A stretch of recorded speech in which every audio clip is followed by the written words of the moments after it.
put in place mechanisms to promote and reward innovation by interns is one of the businesses that the senators will this afternoon transact. That is the procession of the Speaker of the Senate, Honorable Amaso. The business is about to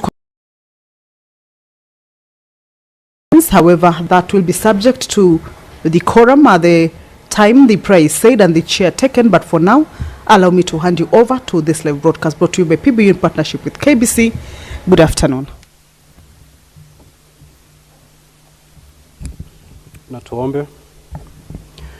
Ewe Mwenyezi Mungu, tukusihi ututazame kwa neema nyingi na baraka sisi watumishi wako ambao mridhika kutuita kwa nyadhifa za uongozi katika jamhuri hii yetu. Tukuomba tuwajalie tuyatende na kufikia tutakaofikishwa mbele yetu kwa njia ya haki na uaminifu, ili kustawisha amani, ufanisi na heri ya nchi yetu na wale ambao haja zao umezikabidhi mikononi mwetu.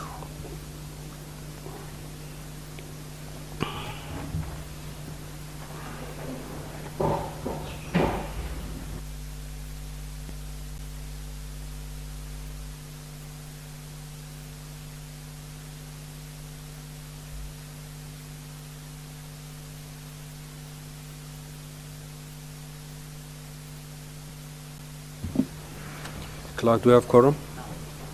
Sergeant at Arms, kindly ring the quorum bell for 10 minutes.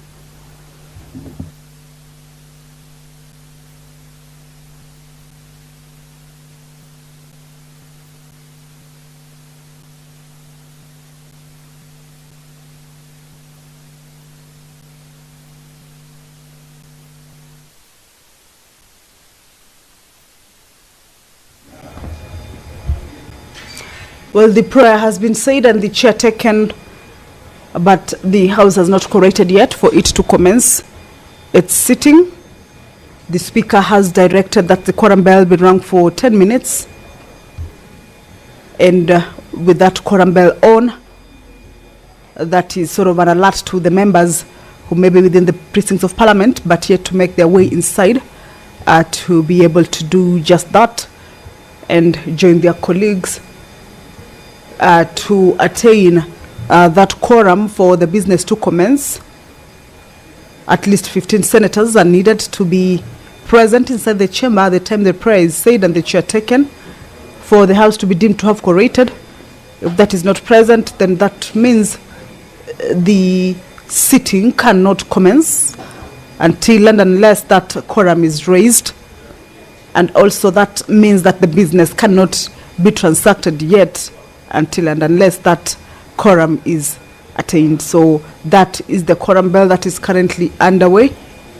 Of course, once the members manage to raise that quorum or walk into the chamber and manage to raise that quorum, then the business will, without any further delay, commence. Allow me to go back to the order paper and the business that is lined up for consideration this afternoon. Earlier on, I had indicated that the members will resume the consideration of the motion regarding the welfare of interns working under the Public Service Commission. This is a motion that debate has been on the floor of the House, with members contributing comprehensively, and this is a motion that seeks to resolve that the Cabinet Secretary or the Ministry of Public Service and Human Capital Development, in consultation with the Public Service Commission, review the guidelines to the Public Service Internship Program to ensure or to increase the stipend offered to interns to cushion them against the high cost of living, and also to put in place mechanisms to promote and reward innovation by interns. So the particular business that will be undertaken regarding this motion is that a question will be put for the members to be able to adopt this particular motion, and this will be resumption of debate that was interrupted on Tuesday, 4th November 2025, that is during the afternoon sitting. This is actually yesterday during the afternoon sitting.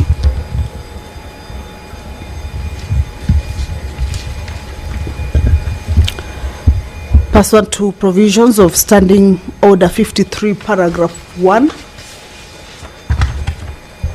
the Senator for Nairobi City County, Honorable Edwin Sifuna, will this afternoon seek a statement from the Standing Committee on Land, Environment and Natural Resources regarding the ownership status of Jamhuri Park in Nairobi City County. The nominated Senator Honorable Hamida Kibwana also will seek a statement this afternoon from the Standing Committee on Labour and Social Welfare regarding the management of the annual Hajj pilgrimage by the Supreme Council of Kenya Muslims, commonly referred to as SUPKEM. Senator Hamida will also, or rather has a second statement that she will be seeking this one from the Standing Committee on Health regarding the well-being of adolescents in urban centers in the country. And the Senator for Tharaka Nithi, Honorable Mwenda Gataya, will also seek a statement from the Standing Committee on Education regarding the welfare of learners in Tharaka Nithi County. And also the Senator for Nyandarua County, Honorable John Methu, will seek a statement from the Standing Committee on Finance and Budget. This is regarding the budgetary allocation and payment of community health promoters, commonly referred to as CHPs, in Nyandarua County from financial year 2022-2023 to date. The House is about to commence its sitting. However, there is a quorum hitch. That is the Majority Whip, Honorable Boni Halwale, who just confirmed that the numbers are not yet enough for the House to be deemed to have quorated. At this point, the whips are required to whip members who are within the precincts of Parliament, but perhaps yet to get to the chambers to make their way into the chamber and at least enable the House attain that much needed quorum for the sitting to commence. If that quorum is not attained, the House will be adjourned until the next sitting.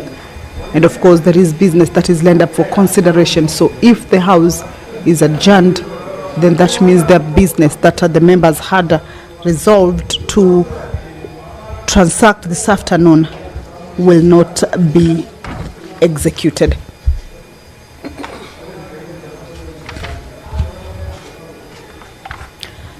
Also this afternoon, subject to the quorum of the House, there are bills that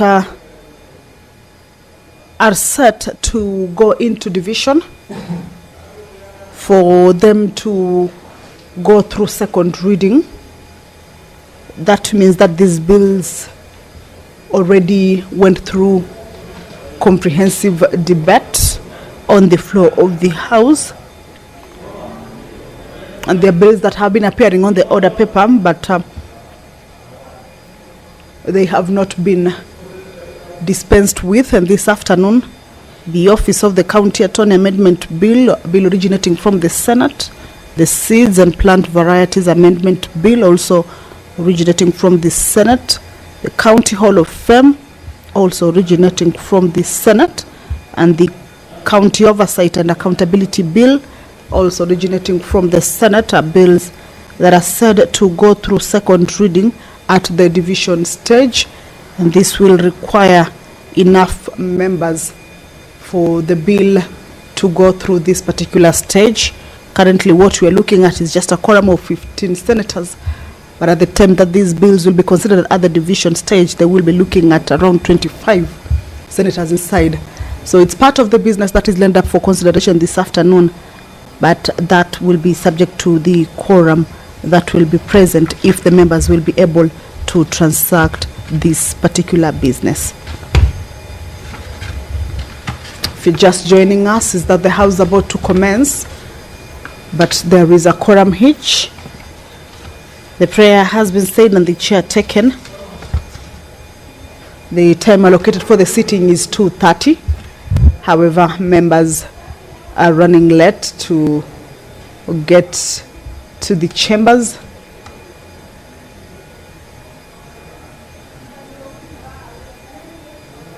Just a few members inside, and we are looking at around 15 senators. So if that quorum is raised, then they will be able to transact the business. This is the first round of the quorum bell. If at the lapse of the first 10-minute quorum bell, there will be no quorum yet, then they will go into second quorum bell. I can see the whips, that is the senators for Nairobi City and Kakamega, making way into the chamber, accompanied by 2 more senators. That is as their mandate to whip members to get into the chamber and at least enable the House attain the quorum. But you will realize, all right, the quorum bell has stopped. We should be waiting also to hear from the Speaker whether the quorum has been attained. More senators making their way into the chamber. We should be expecting to hear from the Speaker whether the quorum has been raised for the business to commence, or there will be a second round of quorum bell for members to still be whipped and get into the chamber, or make their way into the chamber, join their colleagues, and also enable the House raise that much needed quorum. So as the Speaker is consulting, of course he will also be communicating. Let's listen in. Honorable Senators, we do have quorum now, so kindly settle down.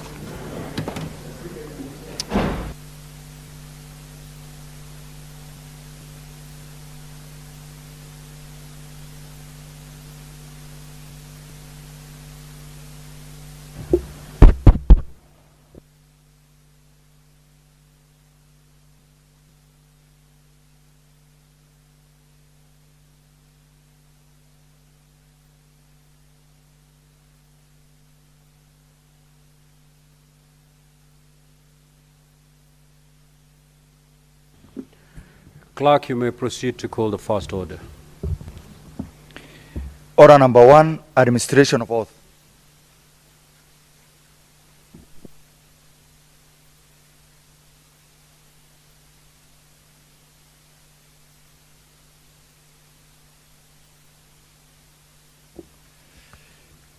Order number 2, communication from the chair.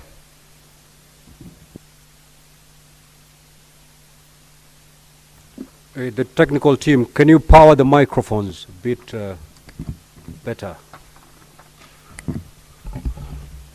Honorable Senators, I have the following communication to make. I would like to acknowledge the presence in the Speaker's Gallery this afternoon of a visiting delegation of members of Parliament and staff from the Committee on Urban and Rural Development and Land Reforms of the Parliament of Namibia. The delegation is on a benchmarking engagement to learn and gain practical knowledge on the legislative process and the critical role that the Senate plays in Kenya. Now, Honorable Senators, I request each member of the delegation to stand when called out so that they may be acknowledged in the Senate tradition. The Honorable Elifas Dingara MP, Chairperson. The Honorable Derek Clazen, MP.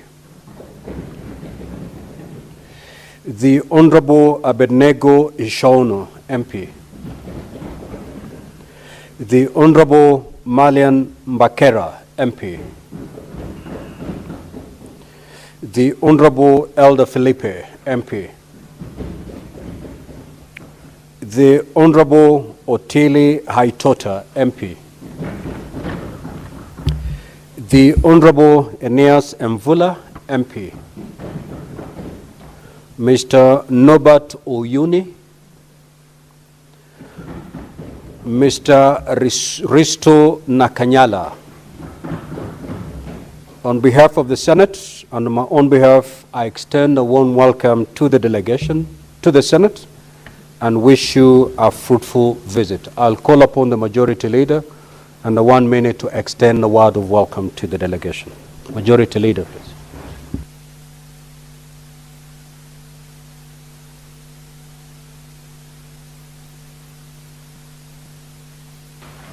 Oh yeah, it's working. Mr. Speaker, I join you on behalf of my colleagues to welcome this delegation from Namibia, the Parliament of Namibia, who are here this afternoon to interact and follow the proceedings of this House this afternoon. Namibia, Mr. Speaker, unfortunately, I have never been there, but I've had very, very good stories about Namibia.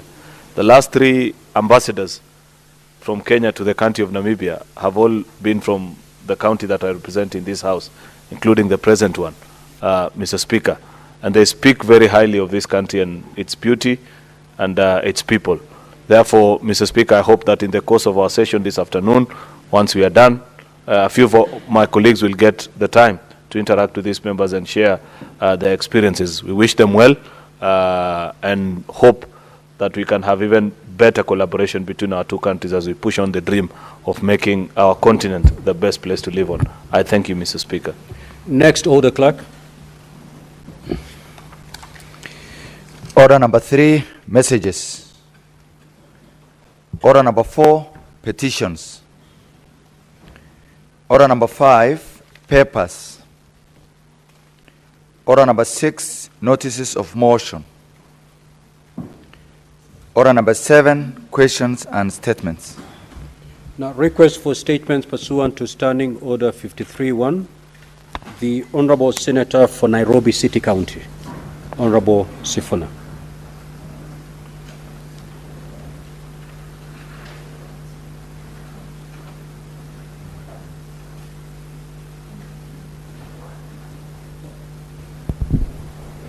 Thank you, Honorable Speaker.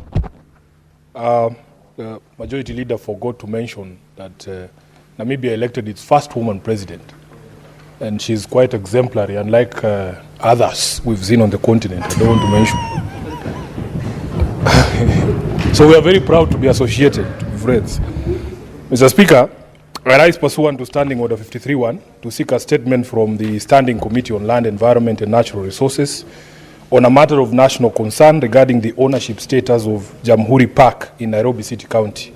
Mr. Speaker, Jamhuri Park decades hosted premier international and national commercial events, including the annual Agricultural Society of Kenya Nairobi International Trade Fair, popularly known as the Nairobi Show. It remains to be one of the drivers of the Nairobi economy as well as the national economy. In light of the growing trend of unlawful encroachment and land grabbing targeting public spaces, it is critical that the ownership of this park be ascertained and secured. In the statement, therefore, Honorable Speaker, the committee should address the following.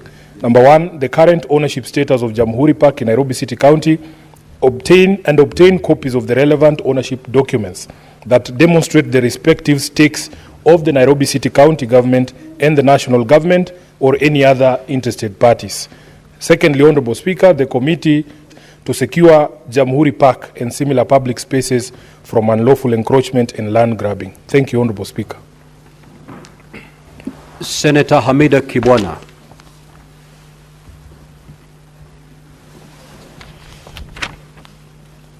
Those 2 statements by Senator Hamida Kibwana are dropped. Senator for Tharaka Nithi County, the Honorable Mwenda Gataya.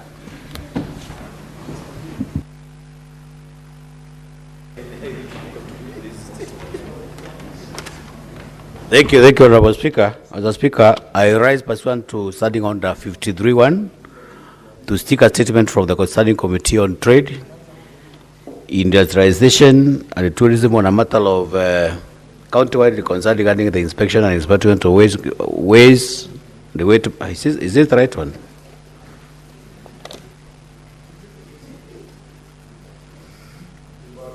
Thank you, Honorable Speaker. Many traders, Honorable Speaker, continue to use and verify equipment in violation of the Weights and Measures Act Cap 53 51(3), exposing customers to unfair trade and economic exploitation, while incentivizing compliant traders. The Department of Weights and Measures, mandated to ensure accuracy and fairness in trade, faces challenges of inadequate funding, remittent personnel, and weak enforcement.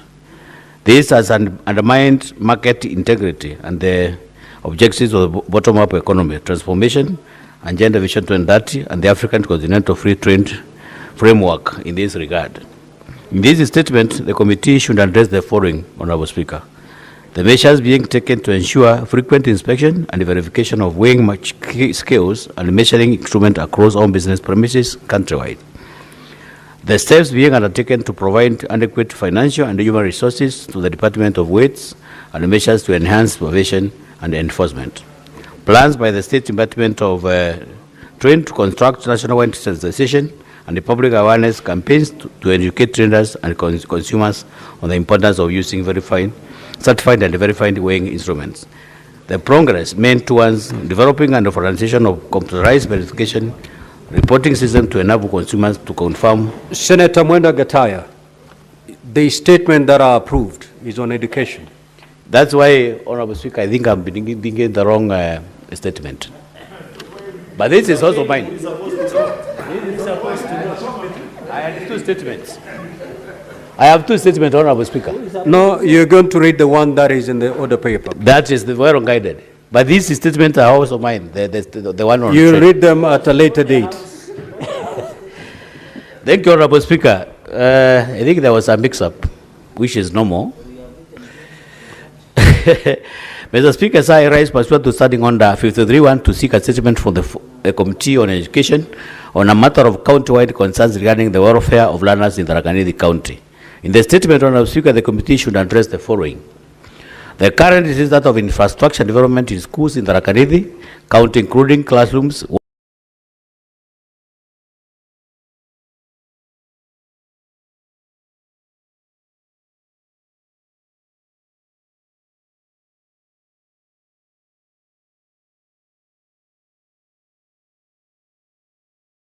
water supply and sanitation facility with NGOs and other stakeholders to provide additional resources and support education and skills development in the Tharaka Nithi County. And the last one, Honorable Speaker, on the list, the committee should also look at the specific strategies and interventions being implemented to ensure equal access to quality education for all learners in Kenya, regardless of their background or socioeconomic status. Thank you, Honorable Speaker. This is Senator Mwenda Gataya, Member of Parliament, Senator for Tharaka Nithi. Today. Thank you.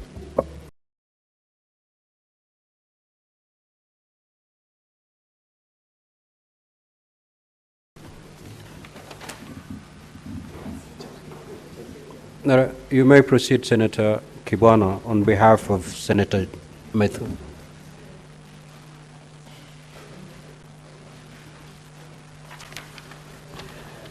Thank you, Mr. Speaker. I'll read this statement on behalf of Senator Methu. It's regarding budgetary allocation and payment of community health promoters, CHPs, in Nyandarua County.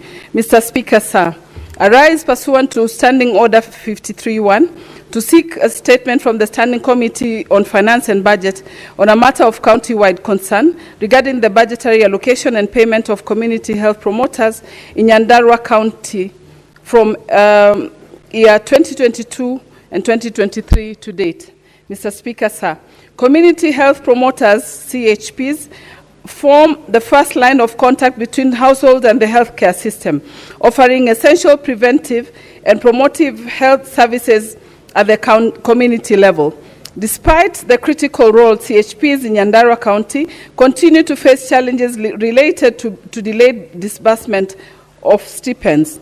Further, in the county's supplementary budget for the financial year 2024 and 2025, on allocation of approximately Kenya shillings 3 million, initially budgeted for the payment of CHP's stipends, was reallocated to other expenditure items.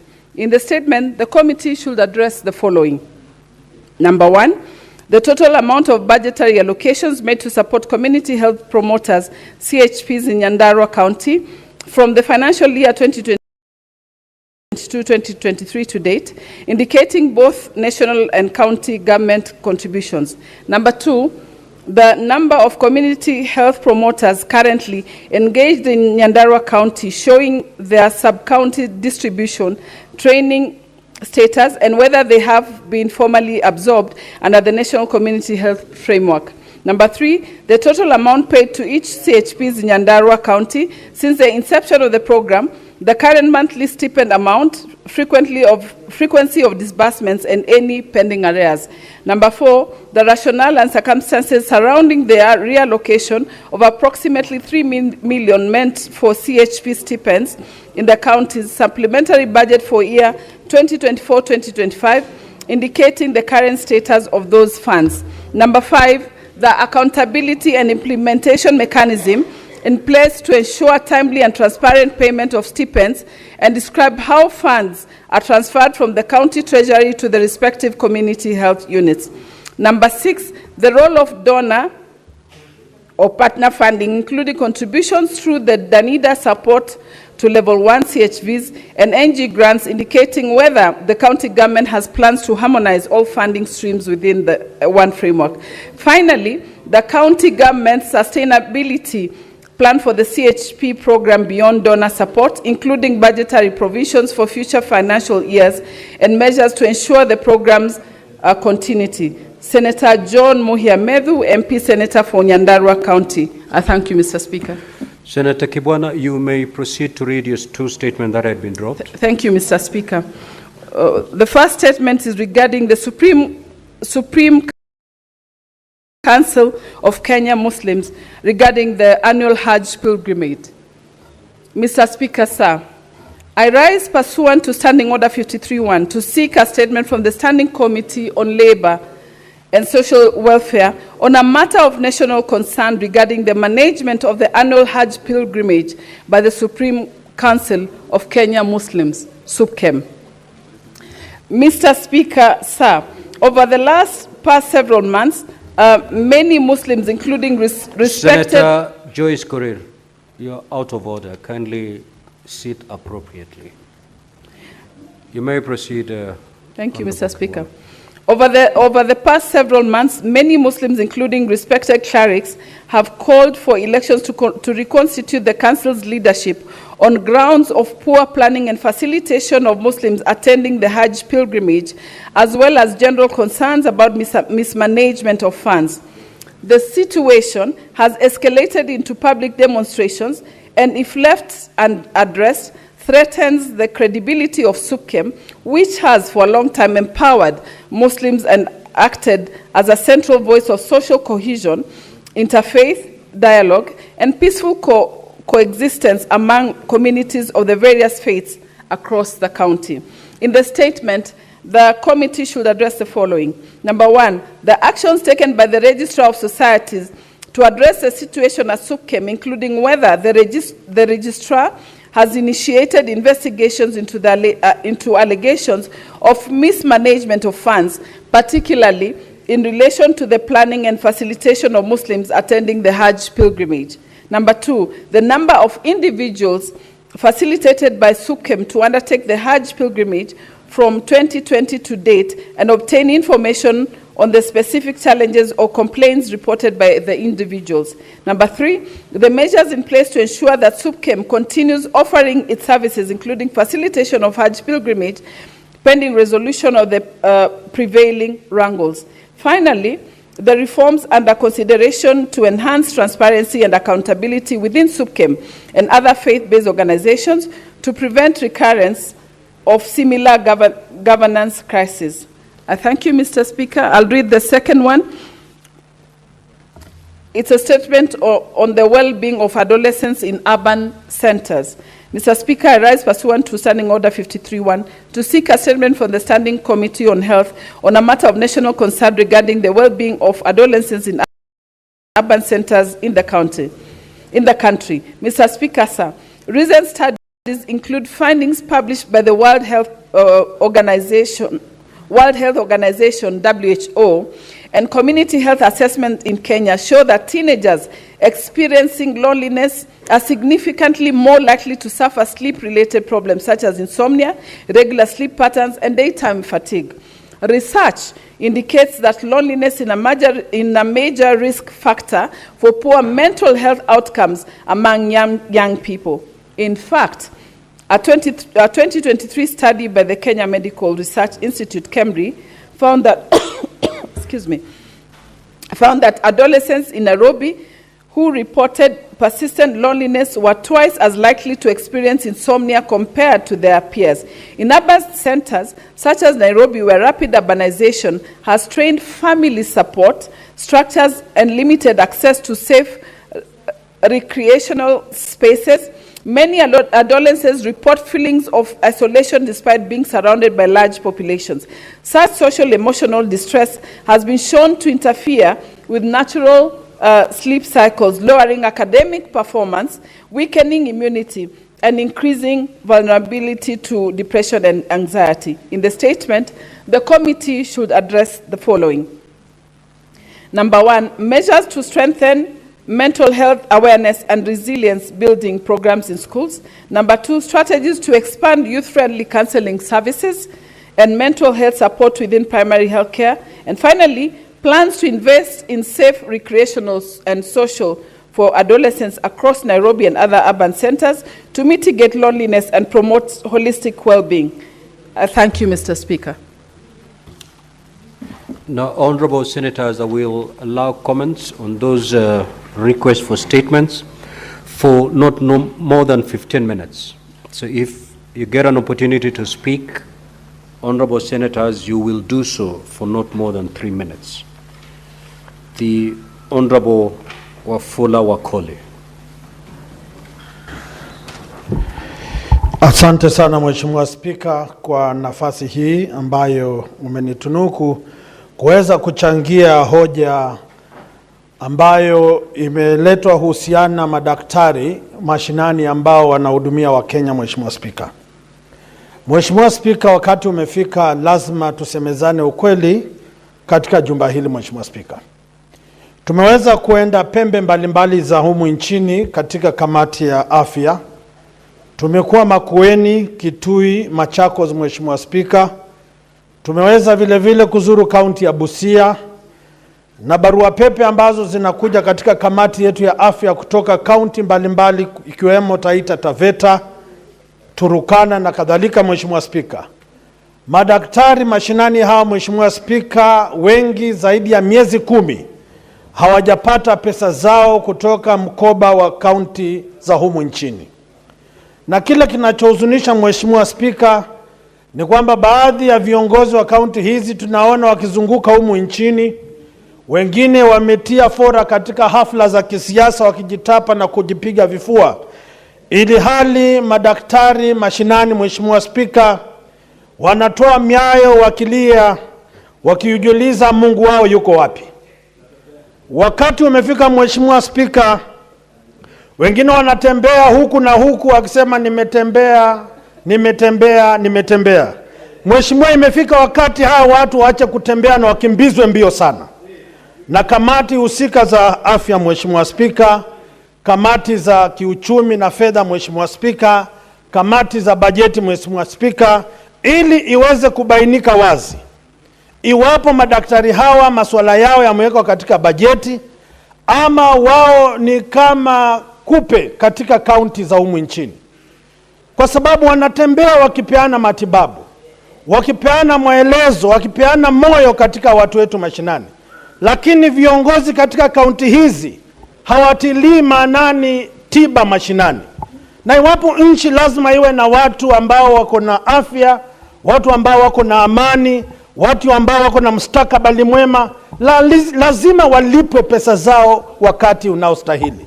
Sasa mimi kama mwanachama wa kamati ya afya vile vile nitamrai mwenyekiti wangu kwamba kupitia kinara ama muungano wa magavana waweze vile vile kujitokeza wazi na kila mtu ajieleze iwapo wanalipa madaktari hawa ama hawalipwi, wakiwemo watu wangu wa Bungoma ma CHPs ambao katika miezi 9 hivi hawajalipwa pesa.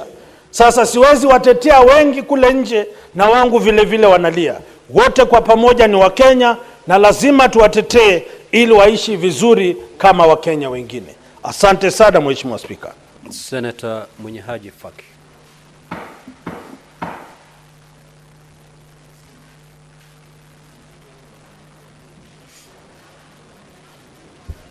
Asante Mheshimiwa Spika kwa kunipa fursa hii kuchangia maombi ya kauli kutoka kwa Seneta Hamida kuhusiana na masuala ya haji na chama cha SUPKEM.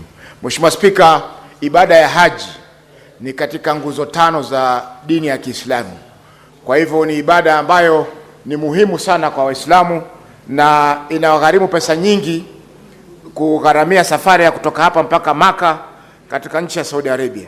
Mheshimiwa Spika, katika miaka hivi punde kumekuwa na malalamiko mengi kutoka kwa wasafiri wanaokwenda kwa ibada ya haji kule Maka. Malalamiko hao ni kwamba usimamizi wa swala hili na shirika hili la SUPKEM, Mheshimiwa Spika, imekuwa ni shida sana na kumekuwa na utepetevu mwingi kiasi ambacho wanakosa kufanya ibada hii kwa amani kwa sababu ya mambo ambayo wanafanywa. Kwa mfano Mheshimiwa Spika, wale ambao walikwenda haji mwaka huu mnamo mwezi wa 4, wengi walikosa usafiri wa kutoka pale mji wa Maka kwenda mji wa Mina na kutoka kwenda mji wa Mina mpaka mji wa Arafa ambako kule ndio ibada inafanyika. Vile vile Mheshimiwa Spika, malazi, kwa sababu kule wanalala kwenye mahema.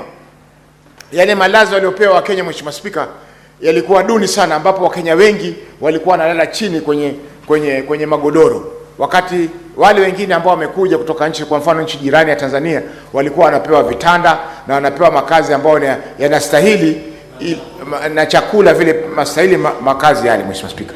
Kwa hiyo Mheshimiwa Spika, imeonekana kwamba wazi kwamba SUPKEM kwa sasa hawawezi kudhibiti swala hili, na ipo haja ya serikali kutumia balozi kule Saudi Arabia kupanga kamati tofauti na kamati hii ya SUPKEM, kwa sababu tumeona miaka mingi SUPKEM wanafanya hii kazi kwa usiri mkubwa.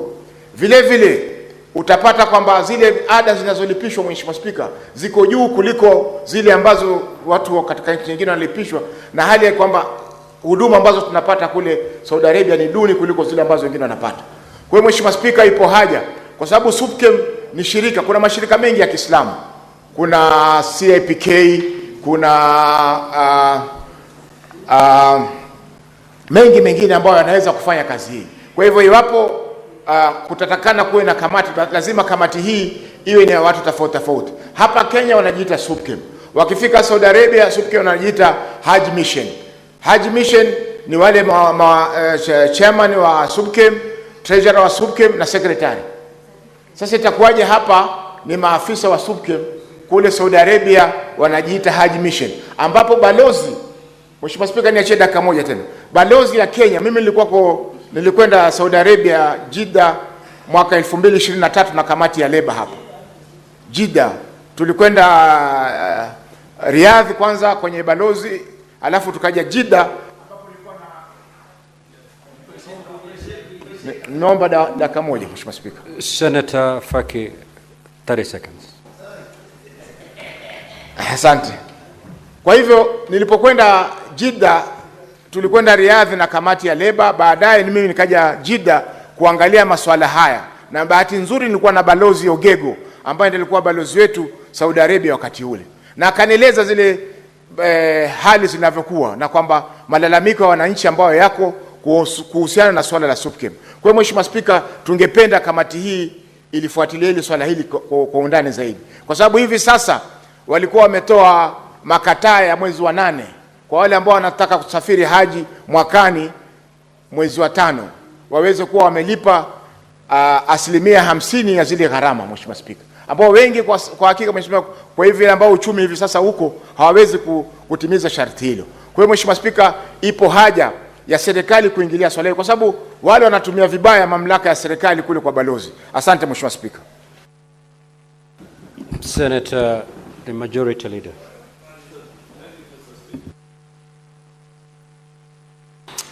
Thank you. Mr. Speaker, I want to just make a quick comment on this statement by the Senator of Nairobi. with regards to the status of ownership of Jamhuri Park in Nairobi. This is such a contentious issue. Remember, Jamhuri Park is near, Mr. Speaker, where a very significant development is being undertaken by the Ministry of Sports, Mr. Speaker, a signature project of this administration. Yet, even that project is riddled in controversy over ownership of that parcel of land, because there are private people who continue to lay claim on that particular parcel of land. I am aware, Mr. Speaker, that there is also a dispute going on between the forest nearby and a few investors and other public institutions such as churches near that particular place. Therefore, Mr. Speaker, this is one such matter that requires a very urgent attention of our Lands Committee to be able actually to address and sort this issue with finality, because this is an area that has been contested, whose ownership has been contested for quite a while. And it's quite unfortunate, Mr. Speaker, that this has been allowed to permeate for long, despite the fact that you were told when this Artisasa system was introduced that all areas of high value, particularly those that are owned by members of the public, that is public institution and public land, were among the first to be booked. Yet you know for a fact, Mr. Speaker, that every president, so long as I recall from when I was a child, has attempted actually to clean up the records at Ministry of Land. I recall Minister Ngilu during President Kibaki's time spending nights at Ministry of Lands. Last administration, I think the president himself went there. And today we are being told that Jamhuri is still under contestation. If we do not sort this, Mr. Speaker, with the increasing pressure on the value of land, particularly in places, urban centers like Nairobi, Mr. Speaker, this may be a recipe for a civil war. Because if such matters are not attended to, Mr. Speaker, then people may resort to sort themselves out, which might not be a particularly good incident. Mr. Speaker, finally, just because I recalled this particular topic on public institutions and land ownership, it will be important when the committee returns a report on this project to tell us also the status of registration of public institutions, particularly schools, both primary, secondary, and TVET institutions across the country, because you know that is an area also that has been manipulated and many people don't follow to ensure that the ownership is settled, because at the end of the day, there is no particular benefit to individuals, and therefore sometimes people operate without a care in the world. Therefore, I hope this committee will sort that for us. I thank you, Mr. Speaker. Senator Wambua. Thank you, Speaker. The Speaker, I want to take it from where the majority leader has left on that matter that has been raised by Senator Sifuna. The Speaker, it's a very, very serious issue. Those of us who have had the opportunity to attend the activities that take place around Jamhuri will attest to the fact that this is a very important public facility. Not just for the Nairobi show. As Speaker, we remember that almost every Sunday, there are very genuine car dealers who do their trade on that ground. Now that this stadium, the Talanta Stadium, has been constructed, not near Jamhuri Park, but within Jamhuri Park, the Speaker, the appetite by land grabbers to annex some piece of land from the park and construct hotels so that they can get clients from people visiting the stadium. Mr. Speaker, we need to move with great speed. The Committee on Lands, chaired by Senator Faki, I think, really needs to move with great speed, Mr. Speaker, to ensure that that land is secured and the title for it, Mr. Speaker, is in safe hands. Mr. Speaker, not just that issue. There is an issue of public land and the need for this country to begin to respect the dignity and the sanctity of public property, Mr. Speaker. Mr. Speaker, the issues of railways. You know, the Kenya Railway, if there is a place that there is a rot in this country, Mr. Speaker, on matters land, it is the Kenya Railway. Everybody who wants to grab any piece of land, they rush to the Kenya Railway. Mr. Speaker, there is need for the committee. Faki, you have your job cut out for you. There is need to secure public land in this country. The Kenya Railway, Mr. Speaker, as pieces of land across the country, along the colonial rail line.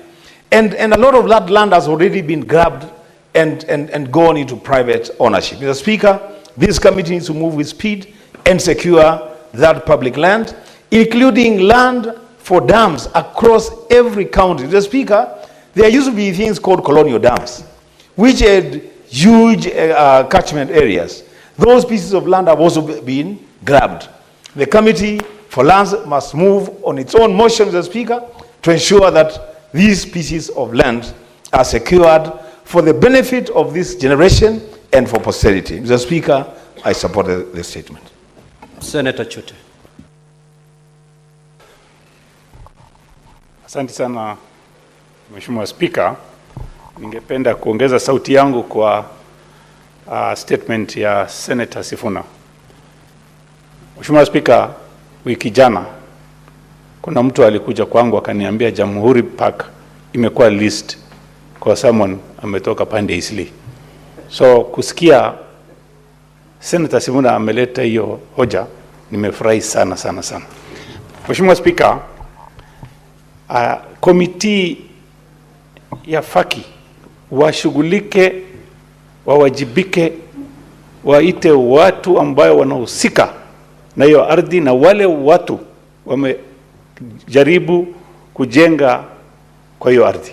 Mheshimiwa Spika, kuanzia 2022 hii mambo ya queue ya ardhi imeenda mbio sana sana sana sana. Mheshimiwa Spika, railways, ardhi zote za railway karibu 80 to 90% imechukuliwa. Mheshimiwa Spika, na ukiuliza nani amechukua wanakuambia uliza huko juu. Hii juu mahali kosi hatujui. Mheshimiwa Spika, na kanisa ya Katoliki ndio wako na ardhi kubwa sana ndani ya hii Kenya. Ardhi ya Katoliki haichukuliwi kwa sababu wenyewe wanaichunga. Ardhi ya railway ambayo ni dhamana na mali ya Wakenya milioni 50 zimebebwa. Lakini nataka komiti wafuatilie, waulize na waweke vikwazo. Kama kuna mtu amechukua ardhi ya railway, ardhi yote ya umma, siku yao inahesabika. Iko siku watawajibika, hata kama leo wako mahali ambaye wanaweza kudhulumu wa Kenya. Kuna siku wataulizwa na watawajibika. Mambo mengine, Mheshimiwa Spika, ni kuhusu SUPKEM. SUPKEM sio mambo ya haji peke yake, Mheshimiwa Spika. Wamekuwa wakora, wamekuwa politicians. Wameacha kazi ya dini, wameanza kazi ya siasa. Wameenda Huruma, msikiti ya Huruma, wamelete tajiri kutoka Arabuni, karibu wachukue hiyo msikiti ya Huruma. Ati wanataka kujenga affordable housing. Namna gani utajenga affordable housing kwa msikiti? Unavunja msikiti, unavunja madarasa, unataka kujenga affordable housing. Na paka wakaenda kwa Mheshimiwa Rais, wakaambia tumeleta Waarabu matajiri kubwa kubwa, wavunje hapo wajenge hiyo affordable housing. Hii SUPKEM wafanyie uchunguzi, hata ikiwezekana EACC waalikwe kwa hiyo maneno. Tangu SUPKEM mkubwa ameingia saa hii, SUPKEM imekuwa ni party ya siasa.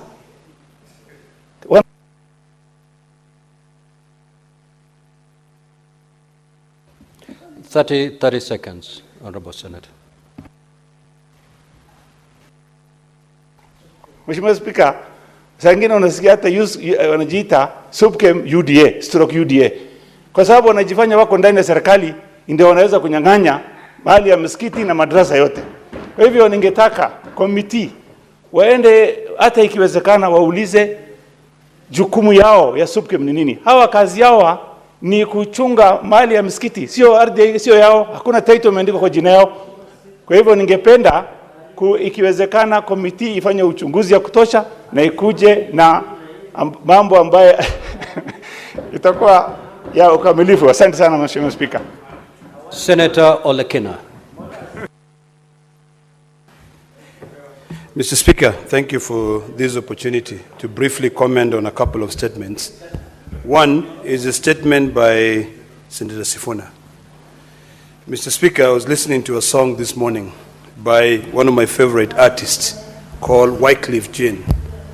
And the song, and I'll invite all of us here to be able to Google it.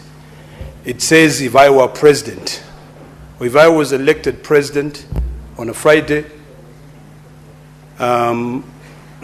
it says if I was elected president on Friday, I will be assassinated on Saturday, I'll be buried on Sunday, and then on Monday, life goes on. People move back and continue their life. Mr. Speaker, it is sad that in the 21st century, in a country where the citizens are woke, where we've got the internet, there is still room for a sacred deal to be carried out. This issue of Jamhuri Park has been in the news for quite some time. And the citizens of this republic are aware that there is a sacred deal happening to lease Jamhuri Park to some Chinese. That is ludicrous. Jamhuri Park is owned by the Kenya government, and it was set aside by our forefathers for recreation purposes. So it is something which is unheard of. And I want to request my brother, Senator Haji, Mohammed Haji, Faki, to be able to move expeditiously, to be able to unearth all that rot of that sacred land lease deal, because it is there. Someone somewhere is attempting to lease Jamhuri Park to be able to make money. And I want to remind everyone that it is all vanity.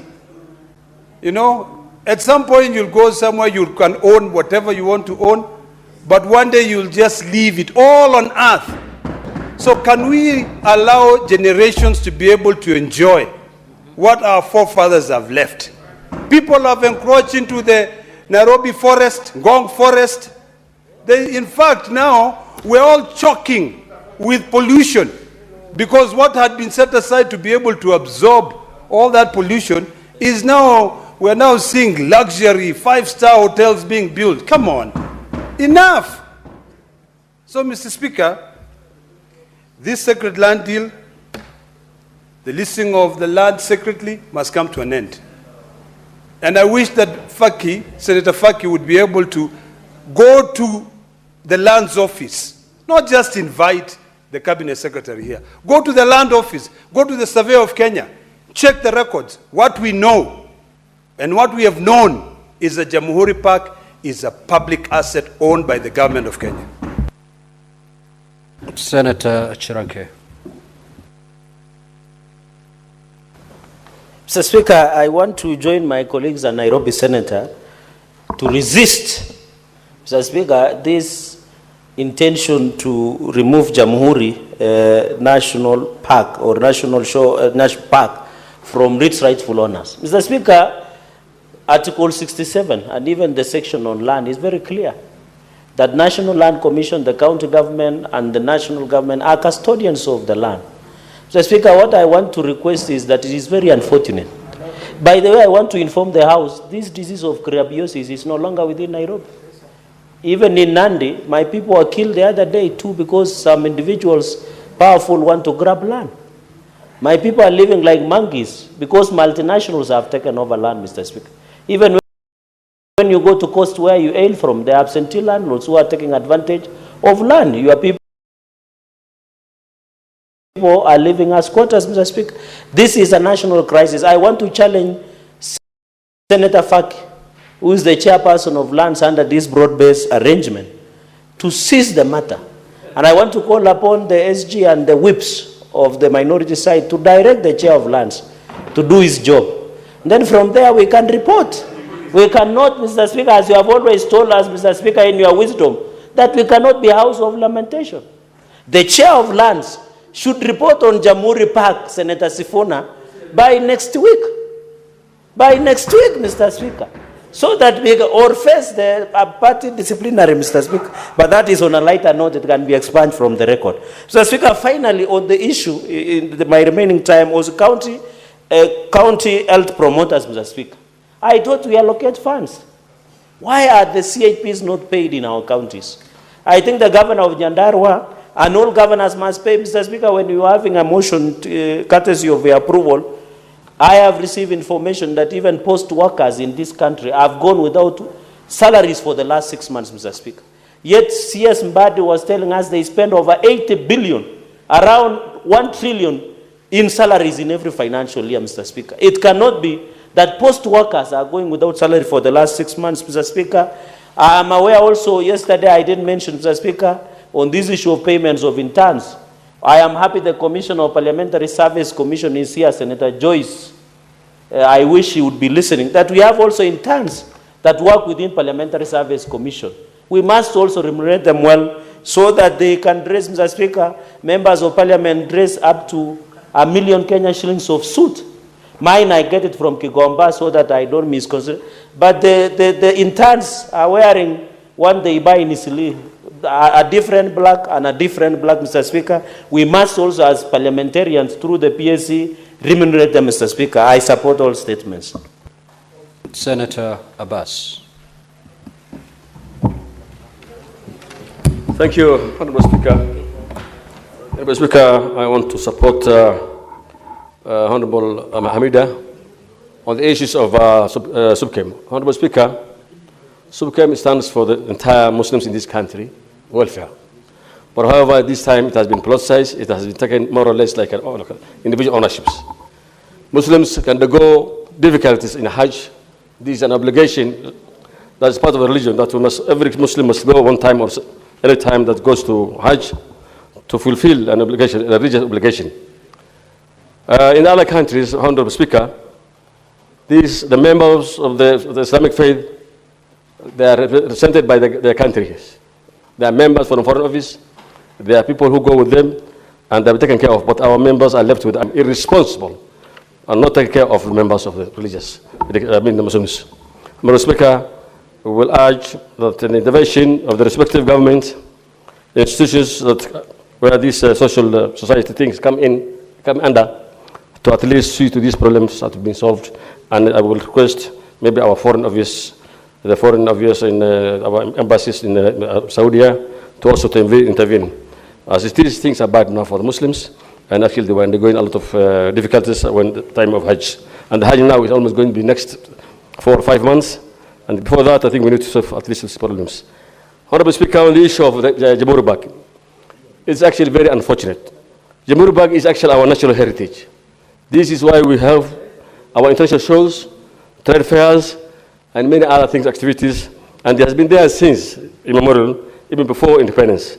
But today, unfortunately, this country, people have developed a lot of higher vanities for land grabbing. Most of our land is going to individuals, and I don't know where we're going to and where this country is heading to, because where will the country produce food? The ADC is gone almost, railways is also going, all the research stations are now being grabbed part of it, and therefore it is a high time, and this house must go the extra mile to save this country's land, so at least we keep some land for our own food production, for our own heritages, so that at least we can be able to know where our land is, where the country public land is. And I think the committee should move fast to be able to control this kind of land grabbing. And I think actually most of these people are grabbing this land and not even proper Kenyans. They just come on, they're investors, yeah. Wherever they come from, I don't know. So we are not ready to give out our land and our heritage. For those few remarks, I beg to support. Senator S.C. Okenyuri.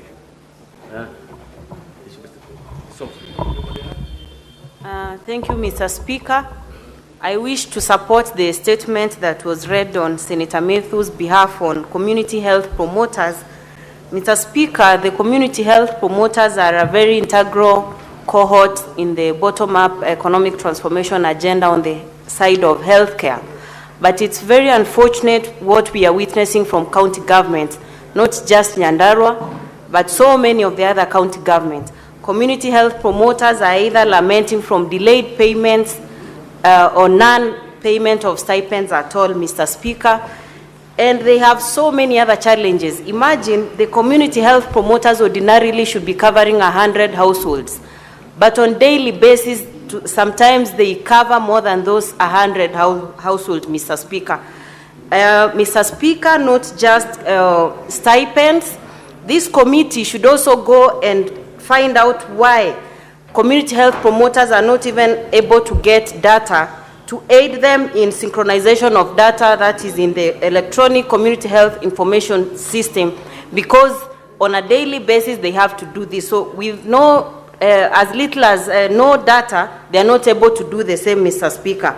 Mr. Speaker, community health promoters previously benefited from NHIF that they were paid for. Currently, they do not have SHA coverage benefit. That is one of the things we need to look at, if at all they are crucial as we actually look at them, Mr. Speaker.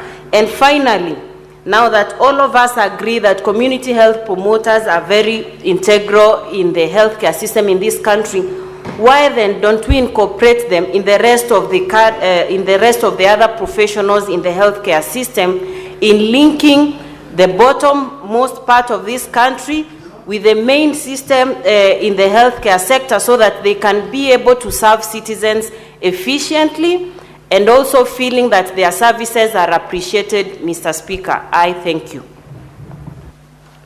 Next order.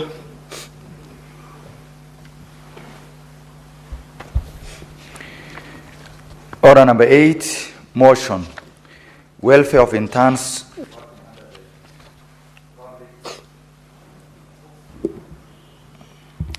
Order number 8, motion. Welfare of interns working under Public Service Commission, PAC. Question to be put. Clerk, do we have the requisite quorum?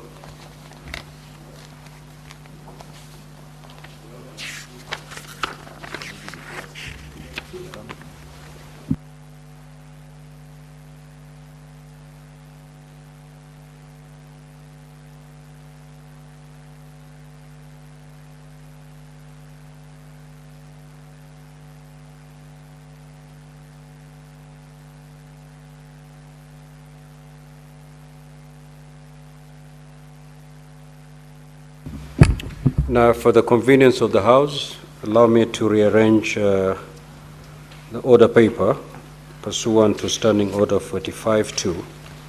We will now move to order number 18. Clerk, you may proceed to call that order, order number 18. Order number 18, motion. Report of the Standing Committee on Land, Environment and Natural Resources on a petition to the Senate by Mr. William Kaguro Michael regarding the Changara Water Pan, a World Bank funded project in Busia County. The Chairperson, Standing Committee on Land, Environment and Natural Resources.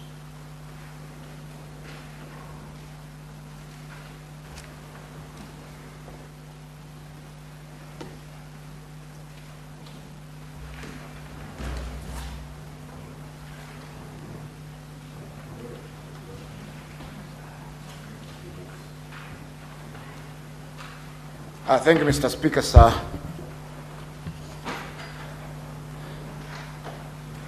Mr. Speaker, sir, I beg to move that the Senate adopts the report of the Standing Committee on Land, Environment and Natural Resources on a petition to the Senate by Mr. William Kaguro Michael regarding the Changara Water Pan, a World Bank funded project in Busia County, laid on the table of the Senate on Tuesday, 7th of October, 2025. Mr. Speaker, sir, on the 11th of October 2023, you reported a petition in this Senate by the residents of Changara in Teso North, Sub-County, Busia County, regarding Changara Water Pan, a World Bank funded project in that county. Mr. Speaker, sir, the petitioners sought three main prayers in the petition. Number one, that the committee investigates the procurement process and determines how the road company was awarded the contract for the project. Number two, that the committee examines and addresses any misappropriation or misuse of funds allocated to the project and hold accountable all individuals and officials found culpable of compromising the project and its objectives. Number 3, the committee facilitates the timely completion of the project to deliver its intended benefits to the community. Mr. Speaker, sir, the committee visited Busia County in April this year, and it also had consultations and hearings both here in Nairobi and in Busia. We also had an opportunity to invite the governor of Busia, His Excellency Mr. Otuoma, and also the EACC.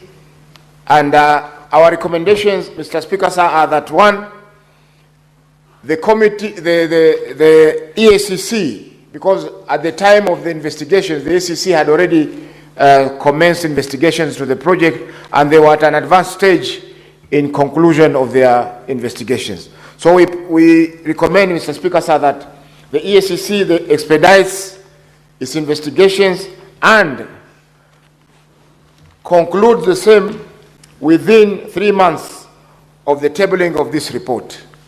Number 2, we are also recommending that the EACC,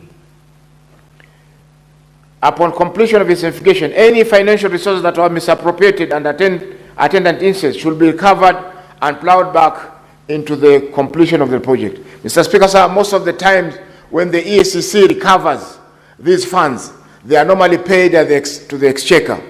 However, it is time that the EACC now refunds these funds to the requisite county or government department so that the projects that are intended to be done are completed by those funds. Number 3, that the county government, which had already also taken steps to complete the project, do ensure that security and all that safeguards of the water pan assets and equipment to avoid further vandalism. Mr. Speaker, sir, when we visited the site, we found out that there was no boundary wall, there was no guard office, which are projects that had been paid for by the funds. Number 4, that the county government institutes immediate plans to complete and operationalize the water pan project, and therefore properly hand over the project to the community within the financial year 2025-2026 and ensure its sustainable use and maintenance. Number 5, the county government should seek legal redress on the observed breach in contract during construction of the water pan, and the future public projects should follow the strict adherence to the procurement laws and procedures and ensure public participation is conducted adequately as per the provisions of the Constitution and the relevant statutes. And number 6, the county government provide a status update within 3 months of the adoption of this report by the House. Mr. Speaker, sir, the gist of the report is that we found that there were a lot of irregularities in the award of the tender. There are also inflation of the cost of the project, and of more concern to us was the fact that the project was not completed. There's nothing on the ground, Mr. Speaker, sir, to show that such a project was conducted in that area of Changara. So, Mr. Speaker, sir, I move that this report be adopted, and I invite my brother, Senator Murango, who is also a member of our committee, to second this report. Thank you, Mr. Speaker, sir. Asante sana, Mr. Speaker. Ningetaka kuunga mkono ripoti iliyoletwa katika bunge la Seneti na mwenyekiti wa kamati husika. Mr. Speaker, ni kweli kwamba tulienda mpaka pale Changara ambapo si karibu na tukaweza kutathmini yaliyotendeka. Na Mr. Speaker, ni kweli kwamba ile kazi ambayo ilikuwa ilichukua takriban milioni 24 haikuwa imefanyika vilivyo, na chambilecho wa Swahili kwamba ukiona manyoya ujue imeliwa. Kwa hivyo kamati iliweza kutathmini ya kwamba zile fedha ambazo zilitumika pale ni kama zilikuwa zimepotea. Mr. Speaker, ningetaka tu kuuliza mwenyekiti kama wakati ripoti inawekwa picha ziwe zinaonekana, kwa sababu pale niko lakini inaonekana kama gunia la makaa katika picha ambazo zimewekwa katika ile ripoti. Jambo lingine ni kwamba tuliambiwa kwamba mradi uliotekelezwa ulikuwa na faida kwa wakazi, lakini hata zile mifereji ya maji ambayo ilikuwa inatoa maji kutoka kwa ile bwawa la Changara ili uweze kunufaisha wakazi ambao walikuwa naishi chini ya bwawa hakuku hata moja, na tukaelezewa kwamba zile mifereji zilikuwa zimeimbiwa. Jambo la pili ni kwamba pale kulikuwa imechimbwa pale, hapo juu hatua moja kulikuwa na bwawa lingine ambao lilikuwa limejengwa na Warowezi miaka 1900 na kitu 14 hivi. Lile bwawa lilikuwa liko katika hali nzuri kuliko lile mpya ambao lilikuwa limetumia takribani milioni 24 ambalo lilikuwa linafaa kunufaisha wale wakazi. Tulipata ya kwamba pia hatukukaribishwa kwa njia iliyofaa, kwa sababu nadhani unajua mtu akiwa na makosa huwa anakimbia hata kabla hakuna mtu anamfukuza. Lakini baadaye tulikaambiwa kwamba hata kuna ofisi na kulikuwa na hata vyoo ambavyo vilikuwa vimejengwa katika eneo ile. Tulipofika pale hatukupata. Huwa yenye ilikuwa imewekwa sio ile ambayo ilikuwa imepeandwa katika kandarasi ya kujenga. Tukatathmini hata mwenye alikuwa anapewa wakati mwingine alikuwa pia ni mwakilishi wadi katika eneo lile wakati mwingine, ambao ilionyesha wazi ya kwamba kulikuwa na utumizi mbaya wa mamlaka. Mr. Speaker, ya mwisho tulipata kwamba ile mbwawa bado ilikuwa inavunja maji kutoka chini. Kusema ya kwamba na wakati huo kulikuwa ni wakati wa kiangazi. Kusema ya kwamba kukinyesha sijui kutakuwa kutaendelea namna gani. Na tunapojua kwamba kulikuwa na janga la mbwawa ambao ilikuwa imevunja kingo zake katika eneo la Nakuru, tuliona pia ni hatari ya wale wakazi ambao walikuwa wanafaa kunufaika hapo awali na ule mlandi. Kwa hivyo tuliweza kukaa chini pia na wale wa taasisi husika kama EACC, tukaongea na wakasema anachukua hatua. Mr. Speaker, changamoto ambayo inakuwekwa wakati watu wanafuatwa kwa sababu ya kuvunja pesa ya umma ni kwamba ile pesa inapopatikana haitarudishiwa moja kwa moja wakazi wa Busia. Itakuja iwekwe katika hazina kuu, na hiyo pesa ni kusema wale wananchi watakuwa wamepoteza ile fedha ambayo ilikuwa inafaa kuwanufaisha. Kwa hivyo na tukasema pia ni vizuri kuwe na taratibu wakati uchunguzi unafanywa na fedha inapatikana, iweze kurudishiwa ile gatuzi husika ili fedha iweze kunufaisha wale watu ambao watakuwa wametarajiwa kunufaika na ile fedha ambayo imetolewa. Ya mwisho kabisa ni kwamba kazi iliyofanywa ni kazi duni. Sisi pia ni wakulima. Ile mbwawa ni kama yenye tunatengeneza sisi na kama milioni 2. Lakini ile ilisemekana imetumia milioni 24. Kwa hivyo Mr. Speaker, kwa mengi na machache nitasema ya kwamba tulipata kulikuwa na kasoro ambayo inafaa kurekebishwa, na pia wakifanya uchunguzi wale waweze kuchukuliwa hatua ili iwe ni kielelezo kwa wengine ambao wanaweza kuwa na tabia kama hizo. Asante sana Mr. Speaker. Honorable Senators, I will now propose the question, which is that the Senate adopt the report of the Standing Committee on Land, Environment and Natural Resources on a petition to the Senate by Mr. William Kanguru Michael regarding the Changara Water Pan, a World Bank funded project in Busia County, laid on the table of the Senate on Tuesday, 7th of October 2025. The Honorable Chiranke.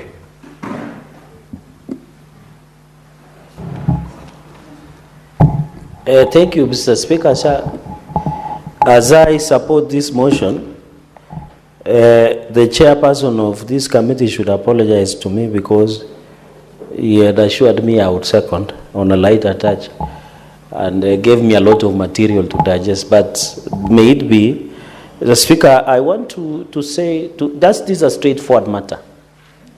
This Changara water pan, which World Bank funded, is a matter that EACC and necessary agencies should have undertaken, Mr. Speaker. Because in any case, the money that World Bank, and I want to say this, Mr. Speaker, because many people think that the money we get from World Bank is sadaka. Sorry for using that term, or a tithe. The money we get from World Bank is a loan.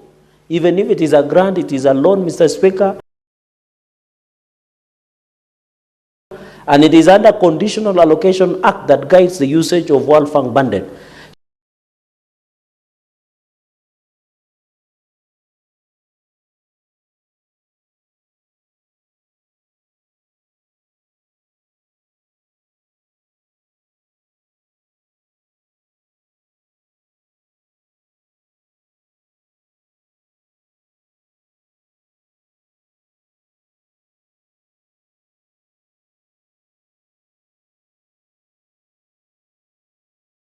So, Mr. Speaker, it should be noted, and when we raised questions, the World Bank country directors and World Bank officials, Mr. Speaker, did not even mind into the looking in those questions. The World Bank country directors and World Bank officials, Mr. Speaker, did not even mind into the looking into the issue that we raised at Kapsabet town, where there was an improvement of footpaths. Mr. Speaker, the footpaths that were done, and I'm told that this World Bank, and I think the chair of LIAL should listen to this, or even the ESCC, most of the contractors that work with the World Bank are only one. And when they did the footpath around Kapsabet town, Mr. Speaker, that footpath was not even enough for 2 dogs to pass each other. And you know, Kapsabet, Mr. Speaker, we are blessed with rains. That footpath has been washed away, all the way from Namgoi to Kamobo. Mr. Speaker, as you exit towards the Nandi forest, you know, Mr. Speaker, we are lucky we have 3 forests. We are the only county with 3 forests, Nandi North, Nandi South, Mr. Speaker, and of course, Kimondi Forest. Those footpaths that was supposed to be done, Mr. Speaker, did not meet the threshold. I, as the area senator, I wrote several 1,001 letters. I was not writing the letters that were written by Paul in the Bible, Mr. Speaker. No, the letters that were written to Corinthians or Galatians. I was writing letters to World Bank to demand accountability. That how many money a day dispersed to Nandi County. Mr. Speaker, I want to request, based on this motion, that is there a way through the Lands Committee or the yours truly, either Finance and Budget Committee or County Public Accounts, to demand audit of this World Bank project across the country, especially on the issue of Kenya Urban Support Program, the issue of water projects across the country. Let us get the catalog of the audit of those projects, Mr. Speaker, for accountability and transparency, so that this Changara water project that was supposed to be funded, Mr. Speaker, one, we have lost what we call value for money, Mr. Speaker. The people who are supposed to use this water have not used, Mr. Speaker, which means we did not get value for money. So I want to appeal to ESCC, in conclusion, Mr. Speaker, because I don't want to belabor this, these are straight, to move Suamoto and ensure they prosecute these individuals who perpetuated these crimes in, Mr. Speaker. And I'm happy that the Committee of Lands led by Senator Faki, who I have tremendous respect, and he was once my member of JLAC then, when I was still powerful in this house. And I remember we went to him to Mombasa and he hosted us very well. That within 90 days, there should be a track record on the implementation process on the ESCC. And I want to challenge the ESCC, Mr. Speaker. This issue of arresting Kenyans for bribery of 10,000 shillings, 20,000. When they appeared to us, they brought us, they have arrested people over 20,000 bribe.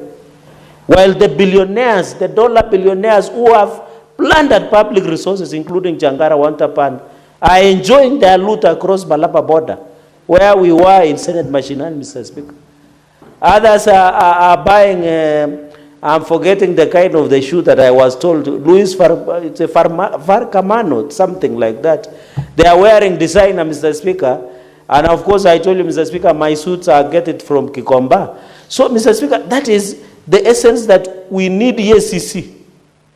And this issue of lifestyle audit, the project manager of this, the people who approve, the county government, they must be arrested, Mr. Speaker. And I want to challenge ESCC. The reason, Mr. Speaker, and we are with you, and you spoke very well and eloquently in Homa Bay during the Evolution Conference, that counties have received 4 trillion Kenya shillings for the last 15 years in devolution. But there is nothing to show for it. It is because of such projects where a project has been initiated very well, concepted very well, but the people do not get value. And you know the reason, Mr. Speaker, in conclusion, many people, the centralists, want to kill devolution is because of corruption. Every senator will tell you, including Murango, Senator Murango, I don't know whether it's Kakeke or Tukeke, because I was told, Mr. Speaker, somebody said elected leaders from Mount Kenya region are not as learned as people like Faki, Mr. Speaker. Every weekend, if senators who are here, their speech is about accountability, public laws. You had Senator Wakoli, I've seen him on a number of occasions, and everybody questioned their governor on the public laws of funds. But nothing is being done about it. We are calling the EACC to do their job. Mr. Speaker, I remember in Nandi, for example,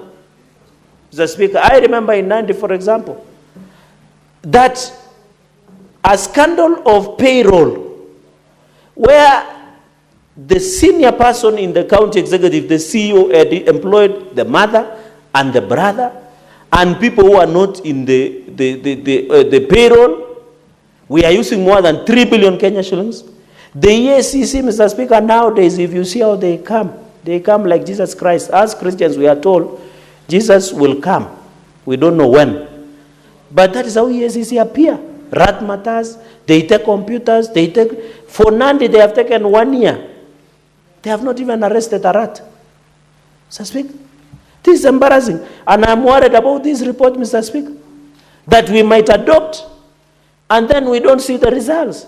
Yet the people who looted this water pan of Changara in Busia County will never be held to accountable, Mr. Speaker.